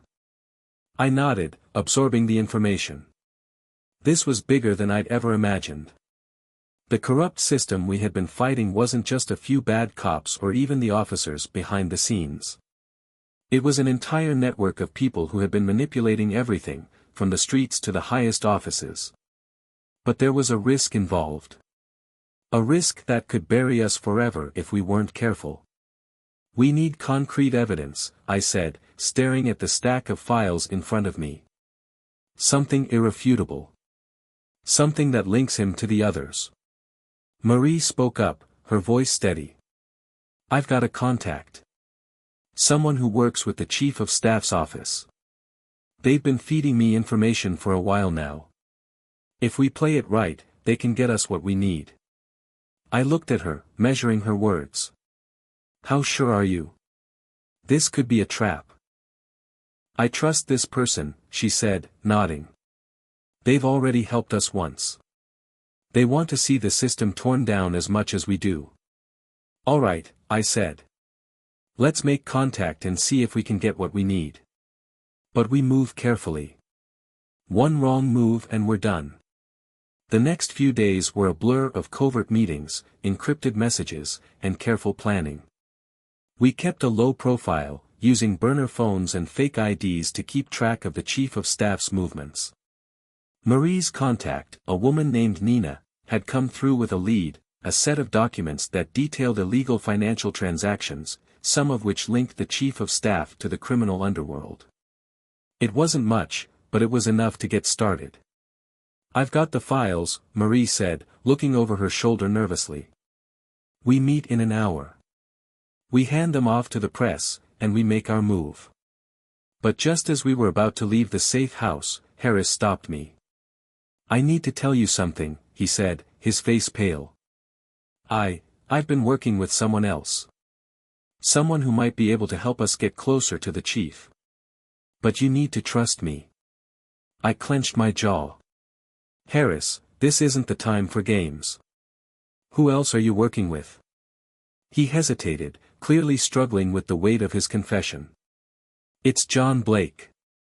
The deputy chief. He's been feeding me intel, and he wants to help take the chief of staff down.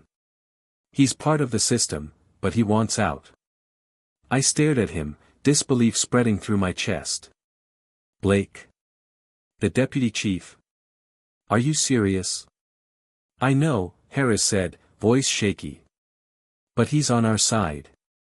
I swear. He knows things. He can get us closer." I stood frozen, not sure how to react. Blake was a key player in the system. Could I really trust someone like him? Someone who had been in the heart of the beast for so long. "You're asking us to trust a man who's been part of the problem for years," I said, my voice sharp. "How do we know this isn't another setup?" Harris stepped closer. "Because he's afraid. He's seen the way things are unraveling. And he wants to bring them down, from the inside. This is our chance." I didn't know what to say. If Harris was telling the truth, Blake could be our ticket to getting close to the chief of staff. But there were too many risks involved. If we moved too quickly or made a wrong decision, it could be the end of us. "All right," I said, finally. "We'll meet with him. But you're going to stay out of sight. This is on us now. If it's a trap, we're not going down with you." Harris nodded, relief flooding his face. "Thank you. You won't regret it." We arranged the meeting in an abandoned building on the outskirts of the city. It was a safe place, one that Nina had suggested. We knew we couldn't afford to be seen by anyone, especially not Blake's enemies. When we arrived, Blake was already there, standing in the shadows. He looked different. No uniform. No badge. Just a man, exhausted and worn from years of playing the game. He didn't look like the deputy chief anymore. He looked like a man who had been watching the world burn around him and wanted out. "I didn't think you'd actually show," he said, his voice hoarse. "Do you have the information?" I asked, cutting straight to the point. Blake nodded, pulling a small envelope from his jacket. "Everything you need to take down the chief. The kind of evidence that will get him arrested, and expose everyone else in the system with him." Marie stepped forward, her eyes scanning the envelope. "This is it. This could be the breakthrough we've been waiting for." "I don't know if I'll make it out alive after this," Blake said quietly. "But I'm ready to do what I can. You have to understand, this isn't just about power. This is about fixing a broken system." I looked at him, my mind racing. Could we really trust him? Could we afford not to? I took the envelope from him, feeling the weight of our future in my hands. "All right," I said, looking up at him. "We do this together. But the second you betray us, you're on your own." Blake's face hardened. "I'm done with the system.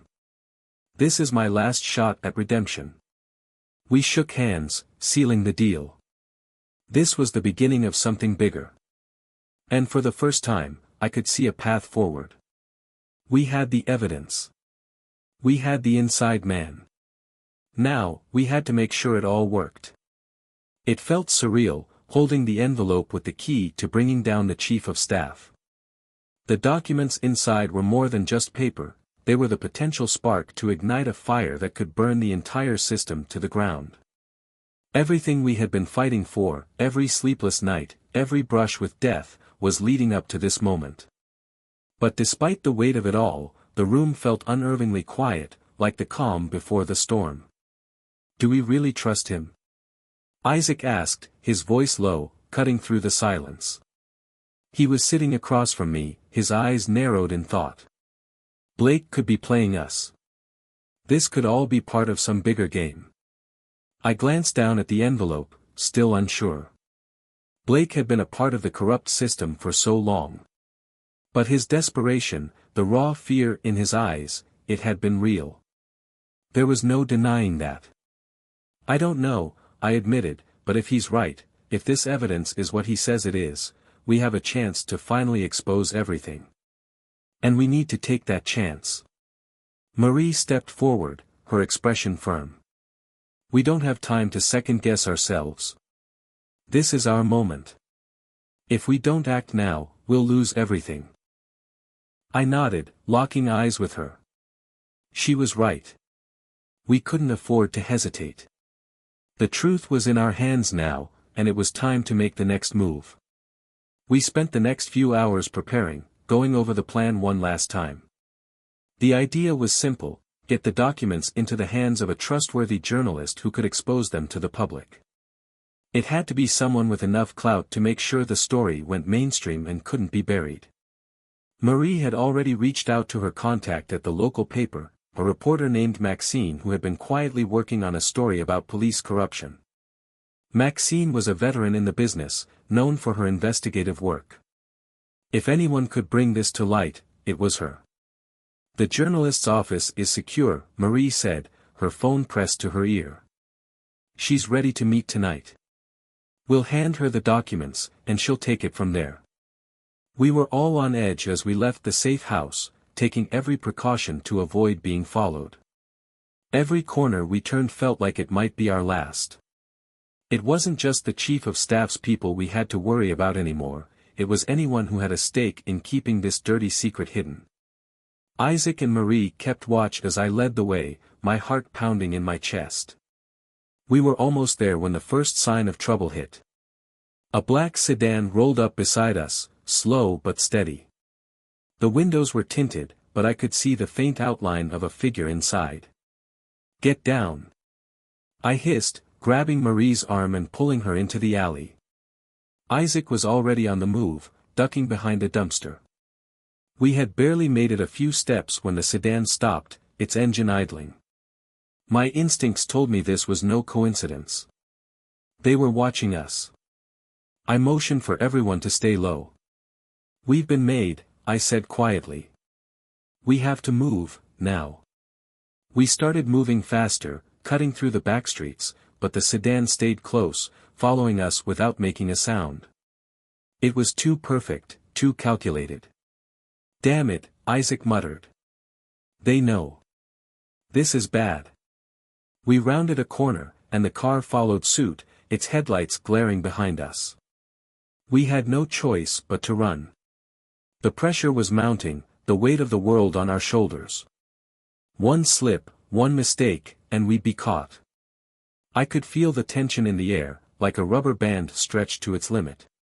My chest tightened, and for a moment, I wondered if this was the end of the line for us. But we couldn't stop. Not now. "Through the park!" I shouted, pointing toward the darkened path ahead. "We'll lose them in the trees." We made a dash for it, the night swallowing us as we disappeared into the park. The car followed, but not for long. The trees offered a canopy, blocking their line of sight. We kept running, adrenaline coursing through our veins. My mind raced, trying to think of every possible escape route. We had to get to Maxine, but how could we do that with a shadow following us? As we neared a secluded area of the park, I saw an opportunity, a small bridge over a creek that led to a narrow side street. If we could make it there, we could blend into the crowd and lose the tail. "We're almost there," I whispered, pushing myself harder, ignoring the stitch in my side. Just as we reached the bridge, the sedan rounded the corner. "Go!" I shouted, pushing Marie ahead of me, then grabbing Isaac by the arm. We crossed the bridge in a blur, making it to the street with seconds to spare. We ducked into a small cafe, a quiet place where we could blend in. Breathing heavily, I took a moment to collect myself. We'd done it, we had lost them. But it wasn't over. We still had the documents. We still had to meet Maxine and pray she could get them out to the world. But I knew one thing for sure now, our enemies weren't going to back off easily. The moment we started pulling the strings, they'd start fighting back with everything they had. "We're not safe yet," I said, glancing at the others. "But we've come too far to turn back now." Marie nodded, her eyes steely with determination. "We do this now. No more waiting." I turned to Isaac, who was catching his breath. "Stay sharp. We can't afford to slip up again." We had come this far together, and now there was no turning back. The cafe was quiet, save for the clinking of cups and the low murmur of conversations. It was the kind of place where you could lose yourself in the background, unnoticed. Perfect for our next move. But I couldn't shake the feeling that we weren't as safe as we seemed. The weight of the documents in my jacket pocket was a constant reminder that we were still being hunted. Maxine was already sitting at a corner table, her back to the wall, as if she was expecting trouble. She was a woman in her 40s, sharp and focused, with an aura of calm professionalism. Her short, dark hair was neatly styled, and she wore glasses that gave her a quiet authority. Despite the tension, she exuded confidence, something I desperately needed. I approached first, keeping my eyes on the door, alert to every movement. Isaac and Marie followed, taking seats on either side of me. Maxine nodded in acknowledgement as we sat down. Her eyes flickered to the envelope in my hand, and I saw her jaw tighten ever so slightly. "Is it all here?" she asked, her voice low but steady.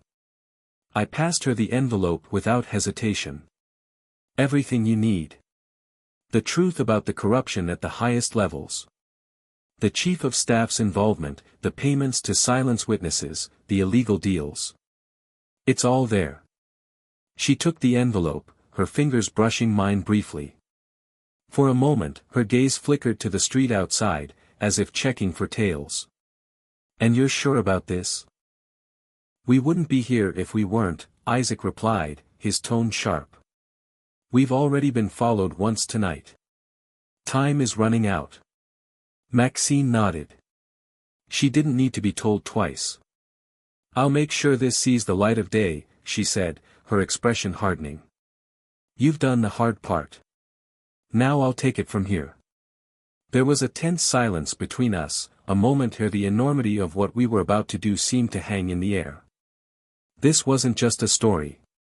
This was the unraveling of the system, the unmasking of the people who had held power for far too long. "You're sure this is the right call?" Marie asked. "Once you go public, there's no turning back.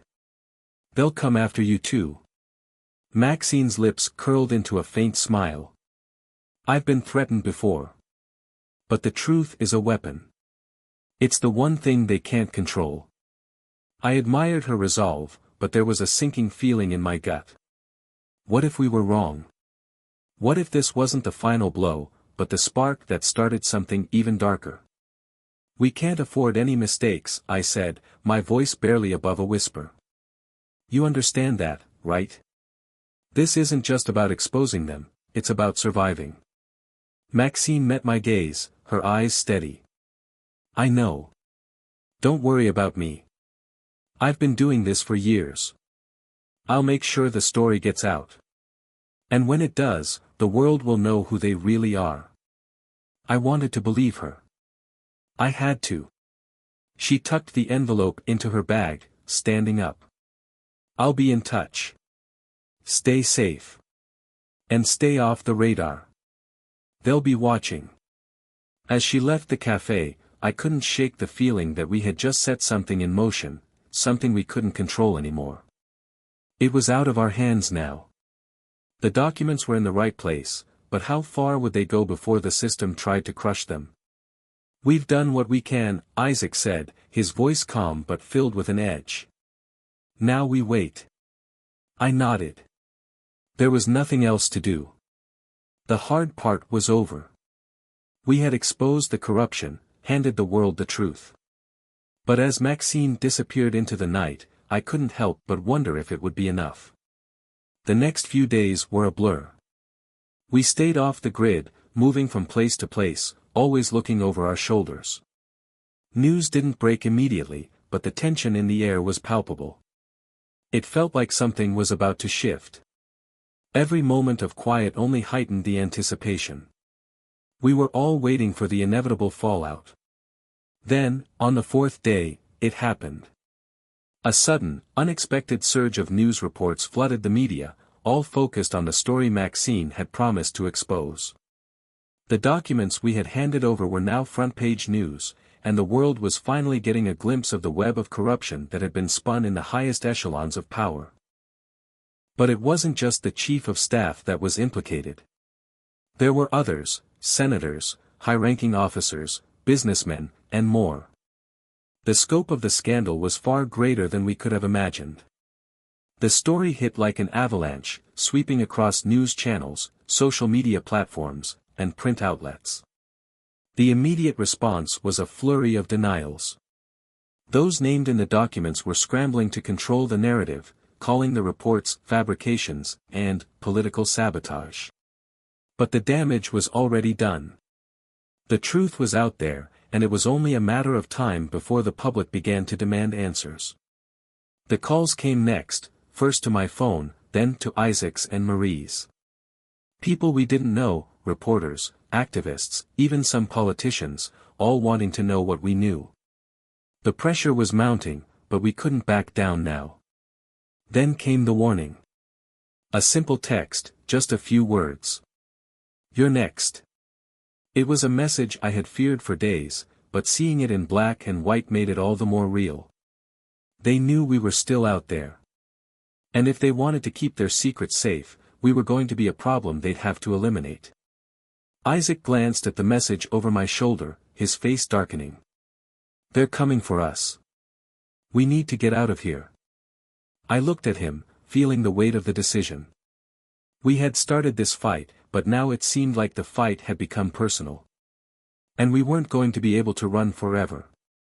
"We fight," I said, the words coming out stronger than I expected. "We don't back down. Not now." Marie gave me a look of determination. "Where do we go from here?" I took a deep breath, steeling myself. "We expose everything. If they want a war, we'll give them one." The message was clear: we were no longer just witnesses to the unraveling of a system. We were targets. And the system wasn't about to let the truth come out without a fight. We moved fast, securing a new safe house in the heart of the city. A small, unremarkable apartment in a building tucked between two larger, more imposing structures. The neighbors were mostly quiet, never prying into our business. For the time being, it was the perfect hideout. But we knew it wouldn't stay that way. Isaac, ever the strategist, had already started working on a plan.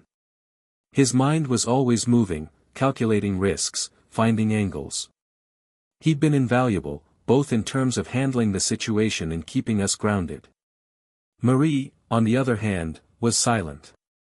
Her usual confidence had been replaced with a quiet wariness. She had always been good at reading people, but now, it felt like she was reading the air, anticipating the worst. "You know they won't stop," Isaac said, his voice low as he flipped through the encrypted communications we'd received from Maxine's sources. "The people we've exposed are powerful. They have connections everywhere. We need to keep pushing," I replied, pacing the room. "Maxine will have the public backing now. She's not going to let this die. We've come too far." Marie's gaze flicked to me, her expression unreadable. "And what if it's too much? What if they come after us, after the people we care about? You think Maxine can protect everyone?" There was a pause. It was a question that hung in the air, one that neither Isaac nor I had an easy answer for. But before I could respond, the sound of a door opening and closing downstairs caught our attention. I wasn't sure if it was just a neighbor, but Isaac had already moved to the window, peering through the blinds. "There's a car parked across the street," he said quietly. "It doesn't belong to anyone in the building." Marie stood up and moved to the door, locking it. "Are we being followed?" "I don't know yet, but we need to stay alert," Isaac replied, his eyes narrowing as he watched the street outside. He was like a hawk, always aware of his surroundings, always calculating. I moved to the kitchen and grabbed a bottle of water, trying to calm my nerves. The walls felt like they were closing in on me. The stress, the fear, the pressure, it was all beginning to feel suffocating. But I couldn't afford to show weakness. Not now. We'll stay put for now, I said. If they're watching us, they'll make a move soon. Let's just be ready. The night passed slowly. The hours dragged on in a tense quiet, broken only by the occasional sound of footsteps in the hallway, the creak of the building settling. But we remained alert. Every sound, every shift in the air felt amplified, like a warning bell ringing in the distance. By morning, the car across the street was gone, but I couldn't shake the feeling that something was off. Isaac and Marie had both been silent throughout the night, each wrapped in their own thoughts. We all knew it was just a matter of time before they made their move. The next day, the news cycle took an unexpected turn. Maxine's exposé had blown up across every major news outlet, but it wasn't just about corruption anymore. A new story emerged: a whistleblower, someone close to the heart of the scandal, had been found dead. The details were murky, but the implications were clear. Whoever had been behind the murder wanted to send a message. They would stop at nothing to bury the truth.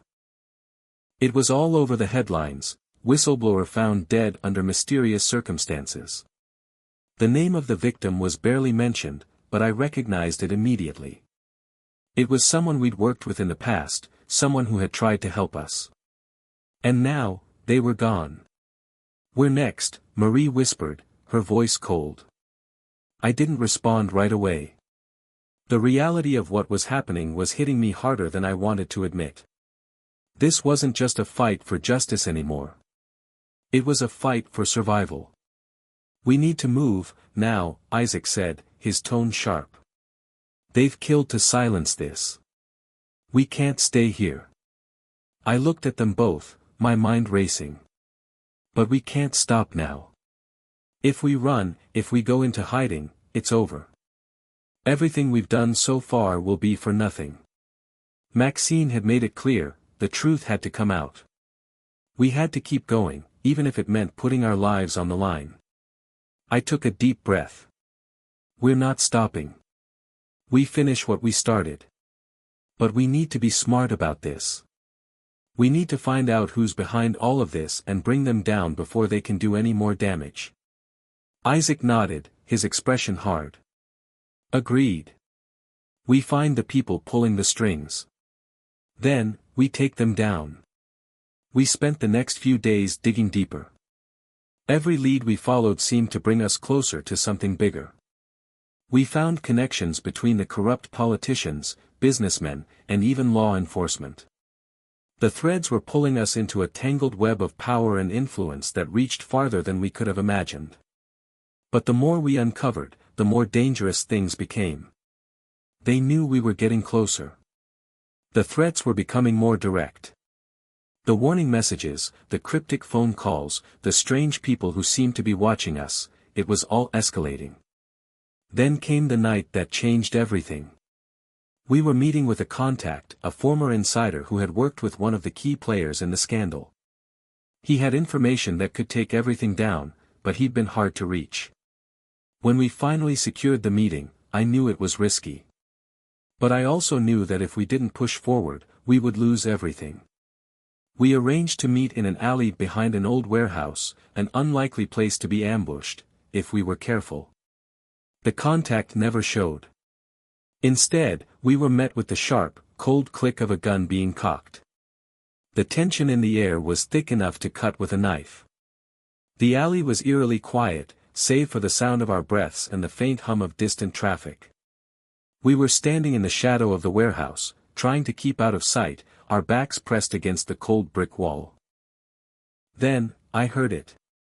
The sound of footsteps, slow, deliberate, echoed in the alley. A shadow loomed from around the corner, and for a moment, I thought it was the contact. But then I saw the flash of metal, a gun, held by someone who wasn't here to talk. Don't move, a voice ordered, sharp and calm. Isaac, ever the tactician, stayed still, his eyes locked onto the figure. I could feel the pulse of fear in my throat, but I pushed it down. If we panicked, we were dead. The figure stepped into the weak light of the alley. It was a man, dressed in a black suit, his face obscured by the brim of a hat. A professional. I could tell by the way he moved, he wasn't some low-level thug. This was someone who knew how to kill and get away with it. Isaac made a subtle movement, one that only someone trained to notice would see. He was positioning himself, looking for an opening, but the man's gun never wavered. "I'm not here to hurt you," the man said, his tone smooth, almost too smooth. "But I will if I have to." "Who are you?" I demanded, trying to keep my voice steady. He chuckled, a low sound that didn't reach his eyes. "That's not important. What is important is that you stop this. You're in over your heads." I didn't flinch. "We're not stopping." "Then you're a fool," he replied, his voice hardening. "This isn't a fight you can win. There are people who control everything. People with resources, power, connections that you can't even begin to understand. You think Maxine can protect you? You think the truth will matter when the people behind all of this decide to erase you?" His words hung in the air like a death sentence. I could feel the weight of his threat, but I refused to let it break me. I wasn't going to give up. "We'll take our chances," Isaac said quietly, his eyes never leaving the man's. "You should leave while you still can." The man's lips curled into a cold smile. "You think you're special? That your little crusade matters? In the grand scheme of things, you're nothing. You won't even be a footnote in history. But I'll give you a choice." He paused for a moment, clearly savoring the moment of control. "Walk away now. Leave this fight, and we'll let you live. No one will know what you were involved in. No one will come after you."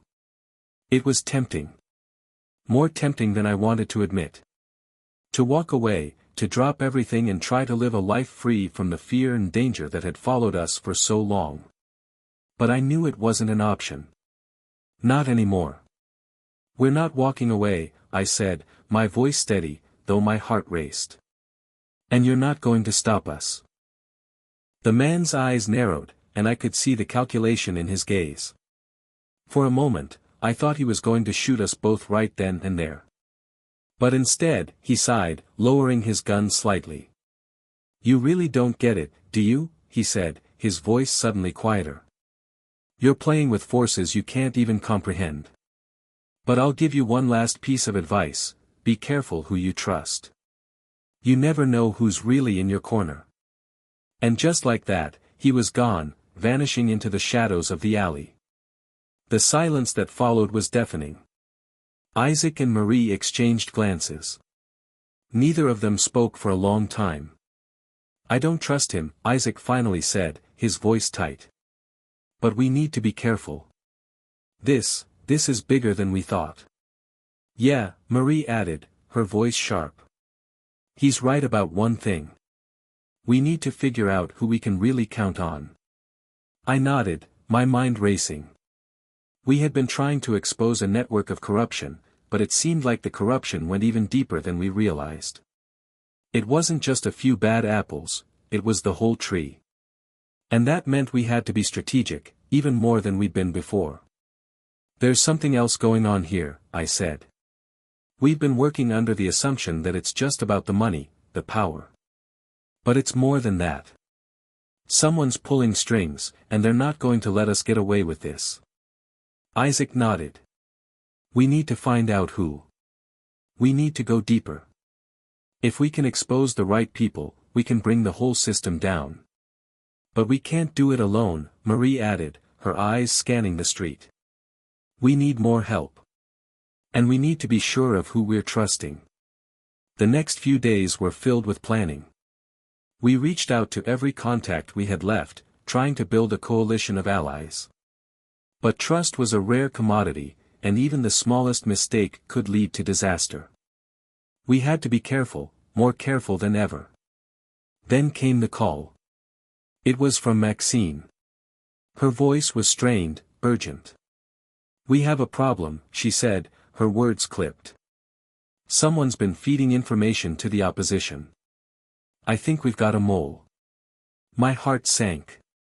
This was the last thing we needed. We couldn't afford to lose anyone, not now. "Who?" I demanded, my voice tight with anxiety. "I don't know yet," Maxine replied.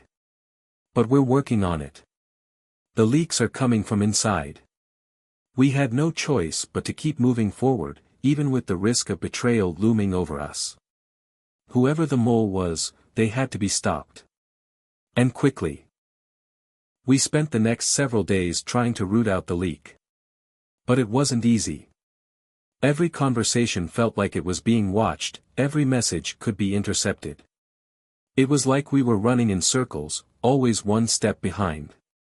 Then, one night, as I sat in the safe house, trying to make sense of the tangled mess of information we had, I heard the sound of the door clicking open.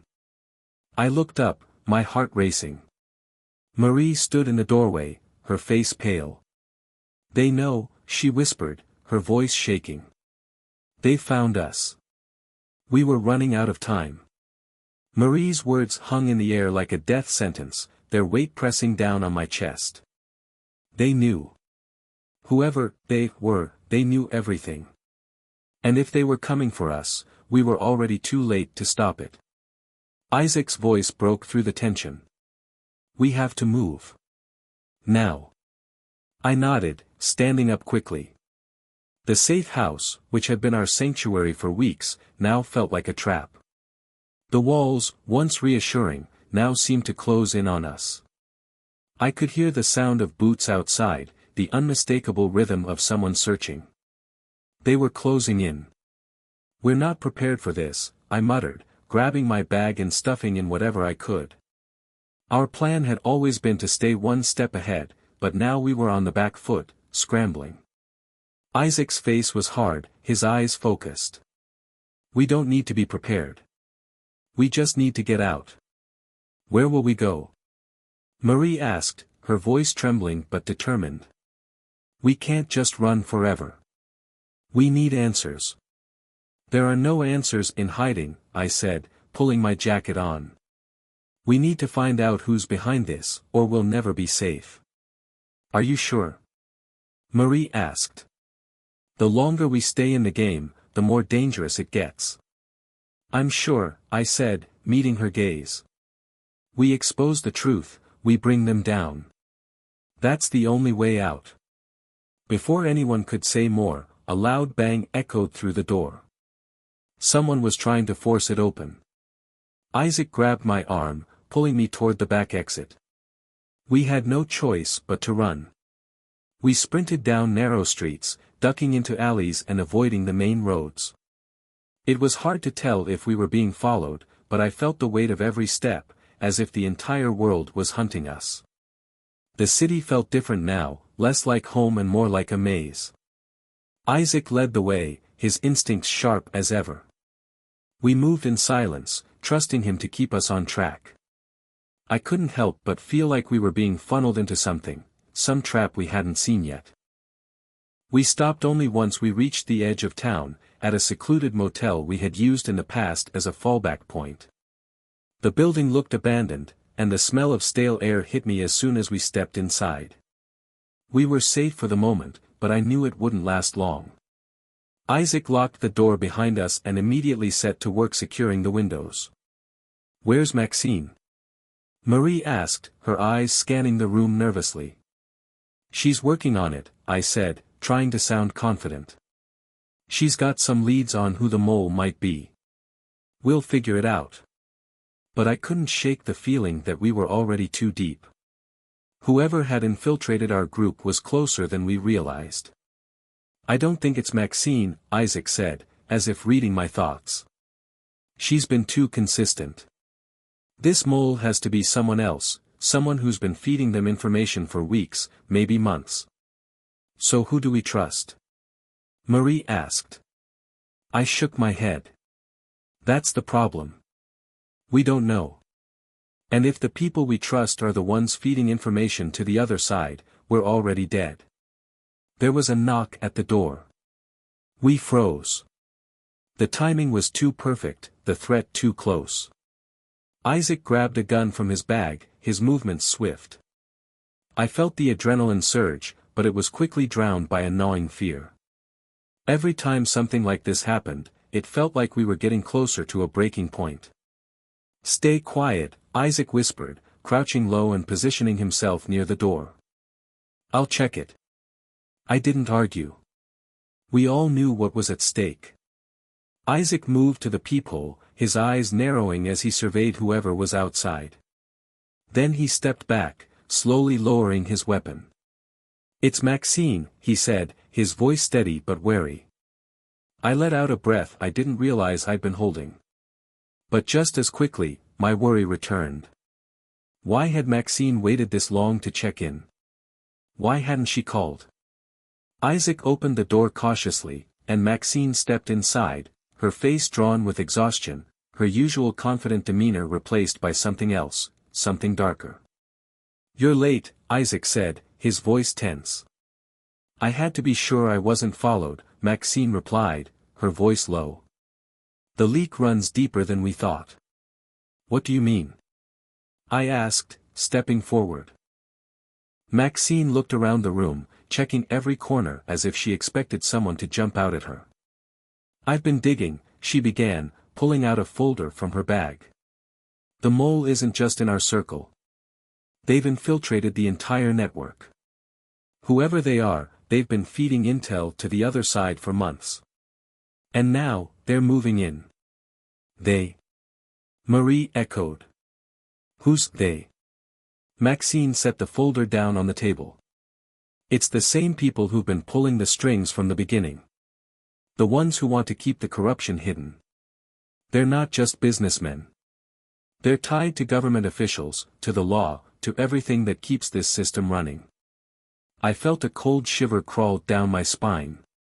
The deeper we went, the more I realized how little we actually knew. The people behind this weren't just criminals. They were power brokers, people who controlled everything. "Can we stop them?" Isaac asked, his voice grim. Maxine hesitated. "We have to. But it won't be easy. If they get wind of what we're doing, they'll wipe us out. No questions asked." "You're saying we're outmatched," I said. Maxine met my gaze. "I'm saying it's our only shot. If we don't expose them now, we'll be buried, and no one will even know we existed." I took a deep breath. This was it. There was no going back. If we were going to expose the truth, we had to move fast, and we had to trust each other completely. "I'm in," I said, my voice steady despite the fear gnawing at me. "Let's finish this." We had no time to waste. Maxine's revelation hit harder than I expected. Our fight wasn't just against one enemy anymore. It was against a system that had grown too powerful to challenge head-on without risking everything we'd worked for. But we had no choice. If we didn't bring down the puppet masters, we'd become part of the system we despised. Isaac paced back and forth, his mind already working on the next steps.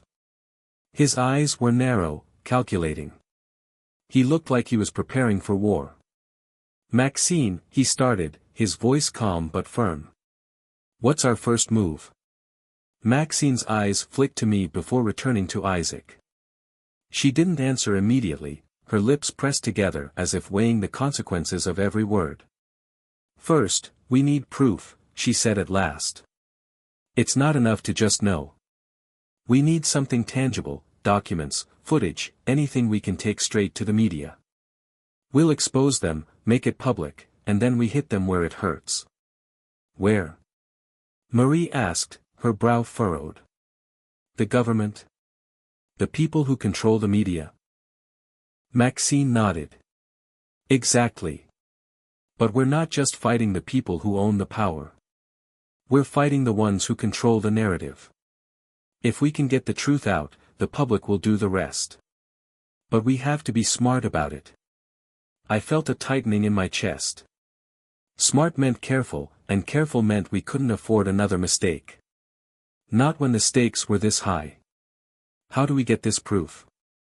I asked, my voice steady despite the rising tension. Maxine reached into her bag and pulled out a flash drive, sliding it onto the table. It was small, innocuous looking, but I could sense the weight it carried. It was the key to everything. I've got a contact, she said. Someone inside the network. They sent me this. I leaned in, curiosity and fear intertwining in my chest. What's on it? Everything, Maxine replied simply. Communication logs, financial transactions, surveillance footage, proof of the people behind the corruption. If we release this, there's no turning back. There was no turning back, I thought. We were already beyond that point. Isaac's eyes never left the flash drive. He didn't trust anyone these days, not even Maxine. But if she was right, this was our shot. We had no choice but to take it. Do we go public now? Marie asked, her voice shaking. Or do we wait? Maxine's gaze flickered to the door, her expression hardening. We don't wait. But we need to be strategic. The moment we go public, we'll be targets. If we're going to make this work, we need a plan. A solid one. Isaac nodded in agreement. We need to leak the data to someone we can trust, someone with the reach to spread it far and wide. No point doing this if it's just going to get buried. I felt the weight of those words. It wasn't just about exposing them, it was about ensuring they couldn't shut us down. If we picked the wrong person, we'd be handing them our lives on a silver platter. Maxine crossed her arms, deep in thought. There's someone. I've been in contact with a journalist, Cameron Hayes. He's been reporting on the corruption in the system for years, but he's been running into roadblocks. If we send him this information, he'll go public. And he'll make sure it doesn't disappear. Are we sure we can trust him? I asked. The question hung in the air like a challenge, but I knew the answer even before Maxine spoke. He's the only option we have, she said, her voice firm. But I'll need to meet him. Face to face. No electronic communication. Isaac gritted his teeth. That's risky. They could be tracking you. I'll take the risk, Maxine said. I've got a plan to meet him in person. It's the only way to make sure we're not being watched. I stood up, glancing at the flash drive again. It was a heavy thing, both physically and metaphorically. Our lives depended on it now.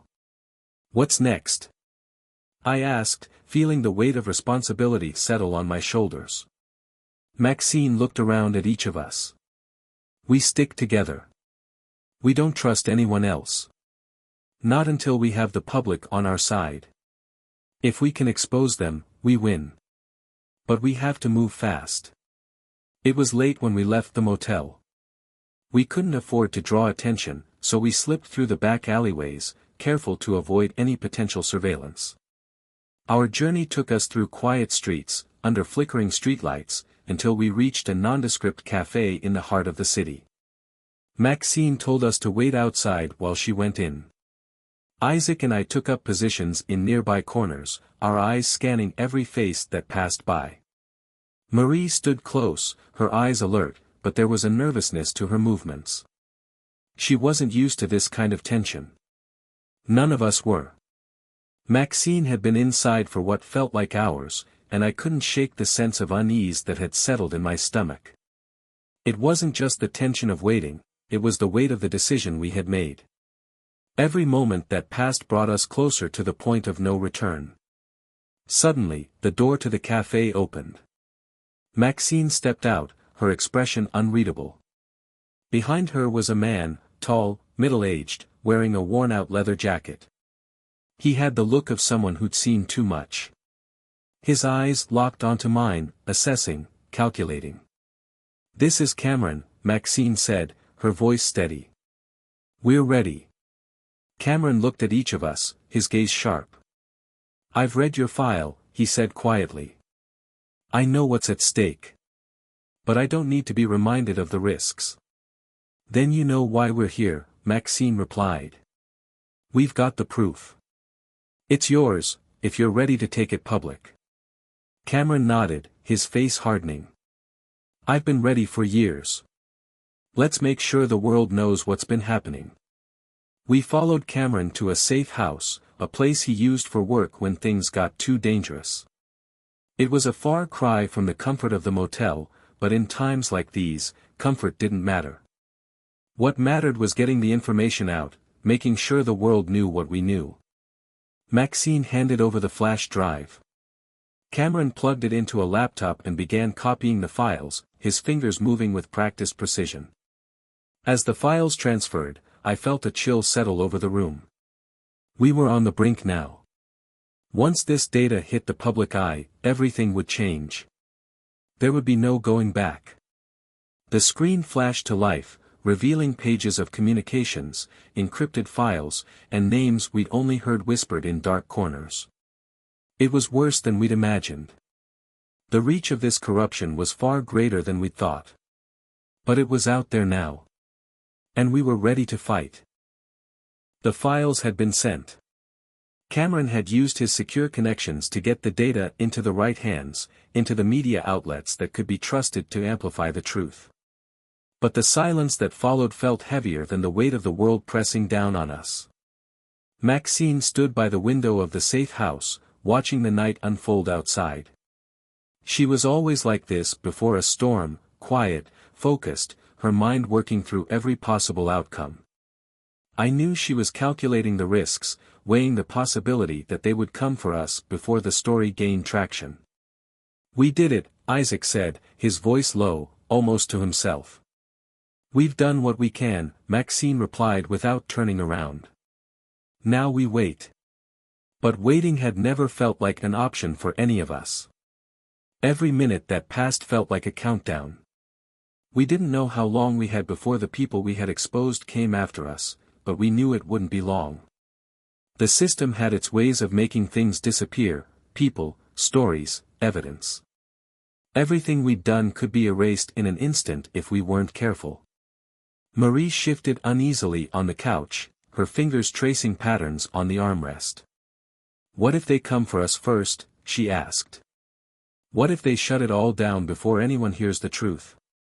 "They'll try," Maxine said, turning from the window. "But they can't erase everything. Not now." There was a fire in her eyes, a determination that told me she was ready for whatever came next. Still, I couldn't shake the feeling that we were teetering on the edge of something much bigger than we could control. The hours stretched on, each one bringing us closer to the moment when everything would either unravel or explode. The phone rang at 3 a.m., the sharp tone slicing through the tense silence of the room. Isaac snatched it up, his eyes narrowing as he listened. "Yeah," he said into the receiver. "Hold on." He looked at Maxine, who was already standing, alert. "It's the media. They're running the story." Maxine's lips curled into a grim smile. "It's happening, then." "Not exactly," Isaac said, his eyes flicking over to the screen of the phone. "They've got the story, but they're calling it a leak. Not an official investigation yet." Maxine's expression hardened. "It's a start. But it won't be enough." She turned and pulled her phone from her pocket, dialing quickly. She was in control of the narrative now, even if only a small part of it. The press needed more than just leaked documents, they needed proof of our involvement, our story. I could hear her voice in the next room, low and steady as she spoke to someone, arranging the next steps. As much as I trusted her, there was something about her decision to take control that felt like she was holding something back. She was always 5 steps ahead of everyone else, but I couldn't shake the feeling that even she didn't know what would come next. It didn't take long for the media coverage to escalate. The story broke nationwide within hours, the leaked documents causing an uproar. Public outcry spread like wildfire, with people demanding answers, asking how the government could have allowed such corruption to flourish. For a moment, it felt like the world was waking up. But with the spotlight came danger. By the next morning, we were on the move again. Maxine had arranged for us to leave the safe house and lay low until the initial storm passed. The plan was simple: disappear for a while, keep our heads down, and wait for the right moment to strike again. It was a strategy that felt more like survival than victory, but it was all we had. I walked out into the early morning light, the air crisp and cool against my skin. I hadn't realized how much I'd been holding my breath until now. The rush of adrenaline, the fear of getting caught, the feeling of knowing we were on the brink, it was all starting to settle. Maxine was already in the car, looking ahead with a determined expression. Isaac climbed into the passenger seat without a word, his eyes fixed on the road ahead. Marie joined me as we made our way to the back of the car, her steps quick and hesitant. "What happens now?" she asked, her voice trembling with uncertainty. "We stay quiet," I said, glancing back at her. "We let the media do its thing. And we prepare for the fallout." I couldn't tell her how much I feared the fallout. I couldn't tell her how much of me was dreading the moment when the people in power would retaliate. But the truth was out there now. And no matter what they did to us, we had changed things. At least, I hoped we had. The next few days felt like a blur. The protests started, the demands for justice growing louder. We kept moving from place to place, hiding in the shadows, careful not to make a single misstep. Every whisper felt like it was followed by a watchful eye, every glance was a potential threat. We couldn't trust anyone, not even ourselves. Isaac had disappeared for a while, leaving us with only a vague message about connections and strategic positioning. When he returned, he was wearing a grim expression. "They're mobilizing," he said, his voice low. "They know we're behind this, and they're already planning their counterattack." "They?" Maxine asked, raising an eyebrow. "The ones in charge," Isaac clarified. "They're not going to let this go without a fight. And they've got the resources to crush us if we're not careful." I felt a chill run down my spine. I knew that the risks of exposing corruption came with a price, but hearing Isaac's words made everything feel real. We were in deep now, deeper than any of us had ever anticipated. There was no way out but forward. Maxine didn't flinch. "Then we keep moving. We stay one step ahead. And we don't stop until it's over." But something in her voice told me she wasn't just talking about the people we were fighting. She was talking about all of us. We couldn't go back to the lives we'd lived before. And maybe, just maybe, that was the price we had to pay for standing up. We thought we had planned for every contingency. But no matter how much preparation went into it, the chaos we found ourselves in felt like a beast that could never be tamed. The days after the leak were a blur of shadows and half-truths. The government had gone on the offensive, launching a media campaign to discredit the story before it could take full hold. They labeled it an attempt to destabilize the nation, accusing us of being foreign operatives or anarchists trying to dismantle the system. It was classic misdirection, and it was working on a lot of people. The more they pushed their narrative, the more they made us out to be the villains. But the protests weren't dying down. They were intensifying. People flooded the streets demanding accountability, filling the air with chants for justice. They carried signs, their faces a mix of anger and hope, as if they had finally found their voice in the midst of years of silence. It was a wave, powerful and unstoppable. Yet beneath it, there was still the shadow of uncertainty, the knowledge that the authorities wouldn't take this lying down. We were still on the run. Maxine had been in contact with a few allies, people she trusted to keep the heat off of us for a while. We didn't have much time before the full force of the government's retaliation hit. It was only a matter of time before they pieced together our involvement and came looking for us. Marie and Isaac were quiet, their nerves visible. We were all feeling it, the pressure of knowing we were out there with no clear path forward. We were holed up in another safe house, a small, nondescript place on the outskirts of the city. It wasn't much, but it was enough to keep us hidden for a while. Maxine was in the other room, speaking in hushed tones with one of her contacts, likely arranging the next move. Isaac stood by the window, his hand resting on the edge of the sill, staring out into the night. He'd been on edge ever since we'd crossed the line, his usually calm demeanor replaced with the sharpness of someone who knew the stakes were too high. "What do you think happens when this blows over?" he asked, his voice distant. I leaned against the doorframe, watching him. "I don't know. I think we'll have done what we set out to do, but the system, it's not going to change just because a few people expose the truth." He nodded slowly, as if weighing the truth of those words. "Yeah. But it will shake things up. Even if it doesn't change everything, it'll make them think twice." "And what about us?" Marie asked, joining us in the room. "Where do we go after this?" I didn't have an answer.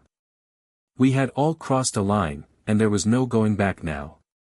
The world had shifted under our feet, and nothing would be the same after this. Maxine entered the room just then, a look of determination on her face. "We move again. Now." The urgency in her voice told me we didn't have much time. Isaac immediately grabbed his bag, heading for the door, while Marie and I followed suit. It was clear that Maxine had already formulated the next step, and there was no room for hesitation. We had to stay ahead of the storm, or it would consume us. We drove through the night, the city lights fading behind us as we headed toward the next place Maxine had set up. The car was silent except for the hum of the engine and the occasional rustle of papers or shifting bags. After what seemed like hours, Maxine spoke up. "We have to hit them where it hurts," she said, her voice steady but sharp. "The media's doing its part, but we need more. We need to go public, push the government into a corner." I raised an eyebrow. "You mean we put ourselves out there? As targets?" "Exactly," she replied without hesitation. "We tell our side of the story. Let them see who we really are, and what we've been fighting for." Isaac shook his head. "That's dangerous. We'd be sitting ducks." "We're already ducks," Maxine said, her eyes locked on the road ahead. "We've got nothing to lose at this point." The following morning, Maxine arranged a meeting with a trusted journalist, someone who had been reporting on corruption in the government for years. The plan was simple: give them the evidence, share our stories, and let the truth stand for itself. But as we sat in the dimly lit cafe waiting for the journalist to arrive, I felt a deep unease. Everything felt too fragile. One wrong move, and it could all come crashing down. The journalist, a woman named Clara, finally arrived, her face a mix of determination and caution. She slid into the seat across from us, her eyes scanning the room as if checking for any sign of danger. Maxine wasted no time. She handed Clara a flash drive, her movements deliberate. "This is everything," Maxine said. "The truth. You'll have it all. Use it wisely." Clara didn't hesitate to take the drive, but she didn't plug it into her laptop right away.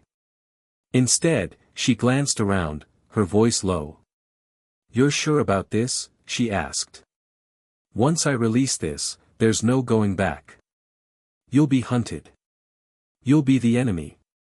"We've already crossed that line," Maxine said.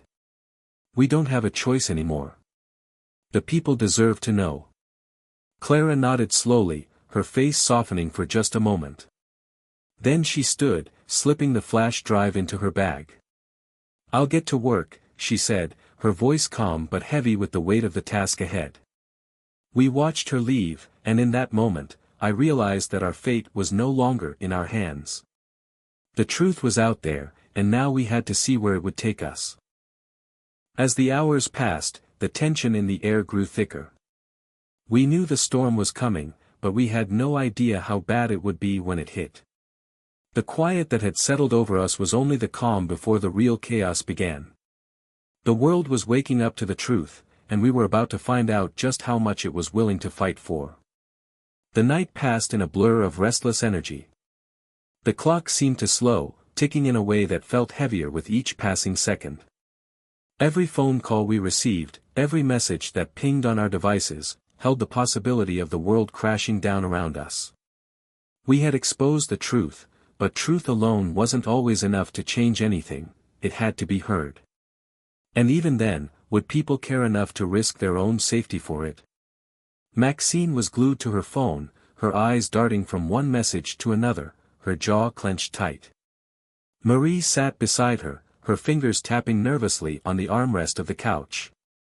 Isaac, as usual, was pacing, his mind far away, probably running through 1,000 scenarios in his head, none of which ended in a way that brought any comfort. I could feel the weight of our decision, the burden of knowing we'd set something in motion that couldn't be undone. Whatever happened next was entirely out of our hands. Maxine finally broke the silence. The first wave of leaks is already out. They're calling it the biggest political scandal in decades. The government's scrambling to shut it down, but it's too late. People are talking. A flicker of something, hope, maybe, passed through the room. But it was quickly replaced by the reality of what would come next. We couldn't afford to celebrate. Not yet. Marie leaned forward, her eyes searching Maxine's face. What happens when they come for us? Maxine's voice dropped to a whisper, but it was resolute. We keep running. The doorbell rang just then, sharp and unexpected, cutting through the tension like a knife.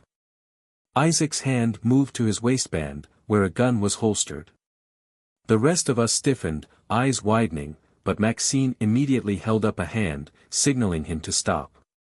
It's Clara, she said, her voice steady despite the adrenaline that coursed through all of us. Isaac nodded but didn't let go of his weapon. If she's not, we're screwed. Maxine moved quickly to the door, peering through the peephole before unlocking it. When she opened the door, Clara stepped inside, looking even more serious than she had earlier. There's no time to waste, Clara said, her tone urgent. They're already closing in. I've had eyes on me for hours now. I managed to get the story out, it's already hitting the news, but we've triggered something bigger than any of us realized. My heart sank. What do you mean? Clara sat down, her face pale. The government's not just going to lie down and take this. They're coming for anyone they can. We've already got people in high places, trying to shut this down. Shut it down how? Isaac asked, still on edge. Clara glanced around the room, making sure there were no other listeners. They're taking a more aggressive approach. Discrediting the whistleblowers, yes, but also making examples of people like you. Her words hit us like a cold wind. We'd known this was coming, but hearing it made it real. Maxine stood, her fists clenching. How much time do we have? Clara stood too, shaking her head. Not long. They've already set up roadblocks at the major exits out of the city. I barely made it through without getting caught. We had always known that exposing the truth would put us in the crosshairs, but this was worse than we could have imagined. The storm we'd unleashed was no longer a distant threat. It was here, right in front of us, and closing in fast. We need to get out, Maxine said, her voice no longer questioning, just resolute. Now. Clara nodded, her eyes scanning the room before landing on Maxine. I can help you get to the next safe house. But after that, you're on your own. There's no way to stay hidden forever. Maxine nodded, already gathering her things. We've been on the run long enough. This is our fight now. We've come too far to back down. The group of us quickly fell into a rhythm, packing up what little we had and moving out into the streets under the cover of darkness. The city felt different now, harsher, colder. We weren't just trying to stay out of sight anymore, we were fighting for survival. Clara led the way through back alleys and hidden paths, her movements swift and purposeful. We didn't speak much as we moved, each of us lost in our thoughts, the weight of the past few days hanging over us. Maxine, however, seemed almost calm. She had always been the most level-headed among us, but now there was something more to it, a quiet resolve. She wasn't just running from danger anymore. She was leading us toward something bigger than all of us. We reached the edge of the city just as the first light of dawn broke over the horizon. The landscape before us was bleak, a stretch of desolate roads leading toward the unknown. There were no more familiar faces, no more safe houses to run to. It was just us now, against a system that would do anything to destroy us. Maxine turned to face us, her gaze steady. We've made it this far. Now we finish what we started. Isaac glanced around, his face unreadable. And if we don't? Maxine didn't flinch. Then we go down fighting. The sun barely broke the horizon when we reached the outskirts of the city. The early light was harsh against the backdrop of abandoned buildings and overgrown weeds. The roads ahead seemed endless, and with each step, the weight of the situation settled heavier on us. We had no clear plan, only survival and the gnawing feeling that we'd stepped too far into a fight we couldn't walk away from. Maxine led the way, her expression unwavering. Even now, as we entered the uncertain unknown, she exuded confidence. But I knew better than to believe it was calmness that drove her, it was determination, pure and simple. We had all felt the stakes rise, this wasn't just about us anymore. It was about exposing a system that had always been broken and showing the world how deep the rot went. Clara had said she'd help us get to the next safe house, but the road had become a blur. Safe houses were no longer what they had once been, they were too easy to infiltrate, too easy to monitor. We needed to disappear for good, at least long enough to turn the tide, to rally others, to get the truth into the hands of those who could use it. How far is it? Isaac asked, his voice rough, his hand still tense around the gun at his side. His gaze flickered over the empty stretch of road, scanning for any movement.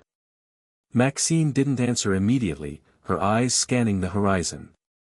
We'll be safe for now, she said, her voice clipped.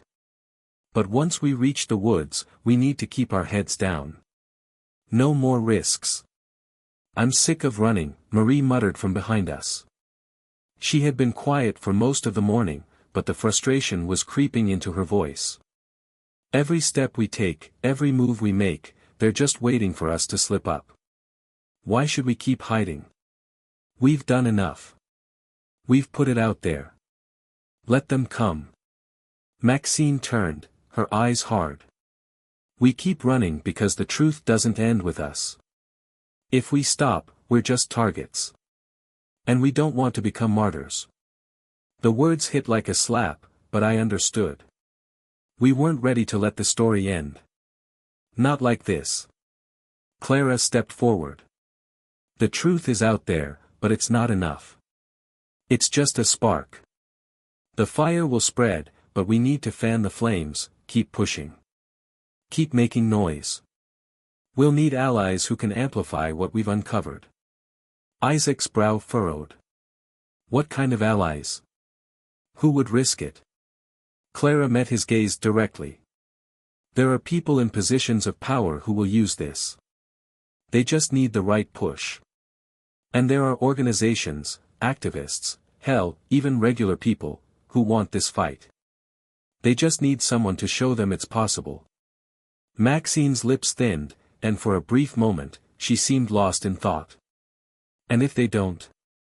What if no one cares? They will care, Clara said firmly. They won't be able to ignore it. It's too big now. People want to believe that they can do something. The idea of relying on others, on people who might not care or might not be strong enough to stand with us, felt like a fragile hope. But at that moment, it was all we had. We made it through the woods, a few miles outside the city, and stopped to rest by an abandoned shack. It wasn't much, a few walls, a broken window, but it was the closest thing to a sanctuary we had in this strange new life. Maxine sat against the wall, pulling out her phone. Despite the grime, the exhaustion, and the fear, she kept her focus. We need to start getting the story into every corner of the internet. Blogs, social media, independent journalists. We've got to keep pushing. Can we trust anyone? Isaac asked, voice low. What if they just sell us out for the next big story?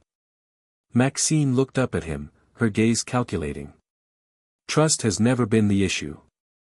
It's about who has the power to protect us. We need to reach out to the right people, those who can't be bought. If we can't trust them, we'll make sure we've made enough noise that no one can shut it down. Ever.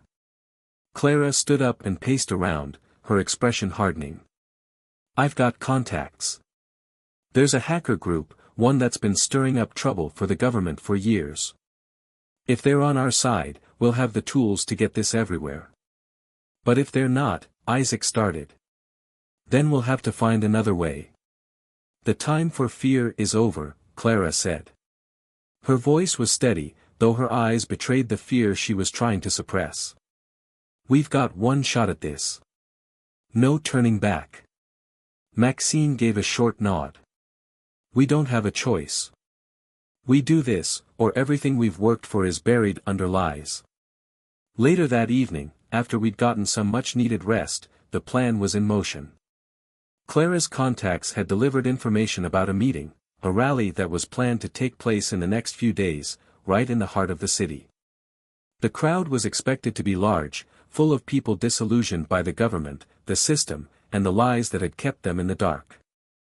If we could get there, if we could stand at the forefront, we could be the voice of those who had been silenced for too long.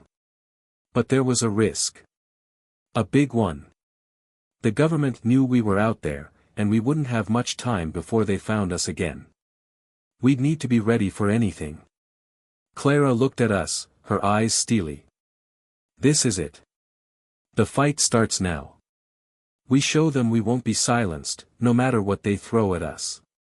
Maxine, her voice quiet but filled with fire, looked at the rest of us. This is bigger than any of us. It's not about survival anymore. It's about fighting for everyone who's been pushed down and ignored. Isaac's lips curled into a smile, despite the fatigue. Then let's get ready to tear it all down. The hours passed in a blur, each one carrying us closer to the rally. It wasn't just a moment of resistance, it was a moment of truth. We had the facts. We had the story. Now, it was time to make the world listen. The night before, as we sat in the shadows of the abandoned shack, Clara had shown us a map of the city. It was a landscape we all thought we knew, but the government had transformed it into something unfamiliar, a place of controlled chaos. The rally was set to occur in the heart of the city, near the government building, where thousands would gather to voice their anger, their frustration, their powerlessness. We couldn't afford to waste this moment. Maxine wasn't saying much. She sat, her eyes scanning every word Clara spoke, every detail of the map. It was as if she was preparing herself for what was coming, steeling herself for the next wave of danger. We can't afford to trust anyone at the rally, Maxine finally said, breaking the silence. They'll be watching. They'll be waiting. Clara nodded. I know. But the thing about big crowds is, it's harder to track a few people in the middle of a sea of thousands. We just need to make sure we have a plan to get in and get the message out. Isaac stood, his hand resting on the side of his gun. And what if we're caught? What if they come for us in the middle of all this? Maxine's gaze was cold, sharp. We don't get caught. We've made it this far. We keep moving. Keep focused. If we have to fight our way out, we do it. Her words were heavy with the weight of what was at stake. This wasn't about survival anymore. This wasn't just about getting away. It was about fighting back. It was about making sure that the truth we had fought so hard to expose wouldn't be buried by those in power. We spent the next few hours preparing. We reviewed the escape routes. We mapped out the security checkpoints. Clara, with her hacker connections, had already infiltrated some of the government surveillance systems. She knew where their cameras were, where the guards would be positioned. The whole thing was a massive risk, but it was the only one we had left. When the day of the rally arrived, the city was alive with energy. The streets were flooded with people. Some were holding signs, others were chanting. The air was thick with tension, but beneath it all, there was something else: hope.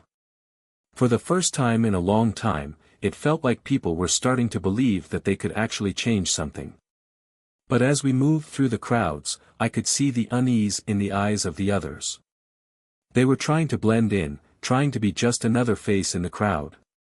But in the pit of my stomach, I knew the government would be watching. They'd been waiting for a moment like this, a moment to crack down, to show their power. Maxine kept her hand close to her gun, her posture rigid as we walked, always alert. Isaac walked next to her, his face impassive. He was just as ready as she was for whatever was about to come. Clara, on the other hand, was the picture of calm. Despite the chaos around us, she moved like she belonged here, like she was part of the wave of change sweeping through the streets. "I've got the message," Clara whispered as we approached the stage, where several activists were preparing to speak. "It's encrypted, and it'll send to the media as soon as we're in position." I felt a jolt of nervous energy in my chest. This was it.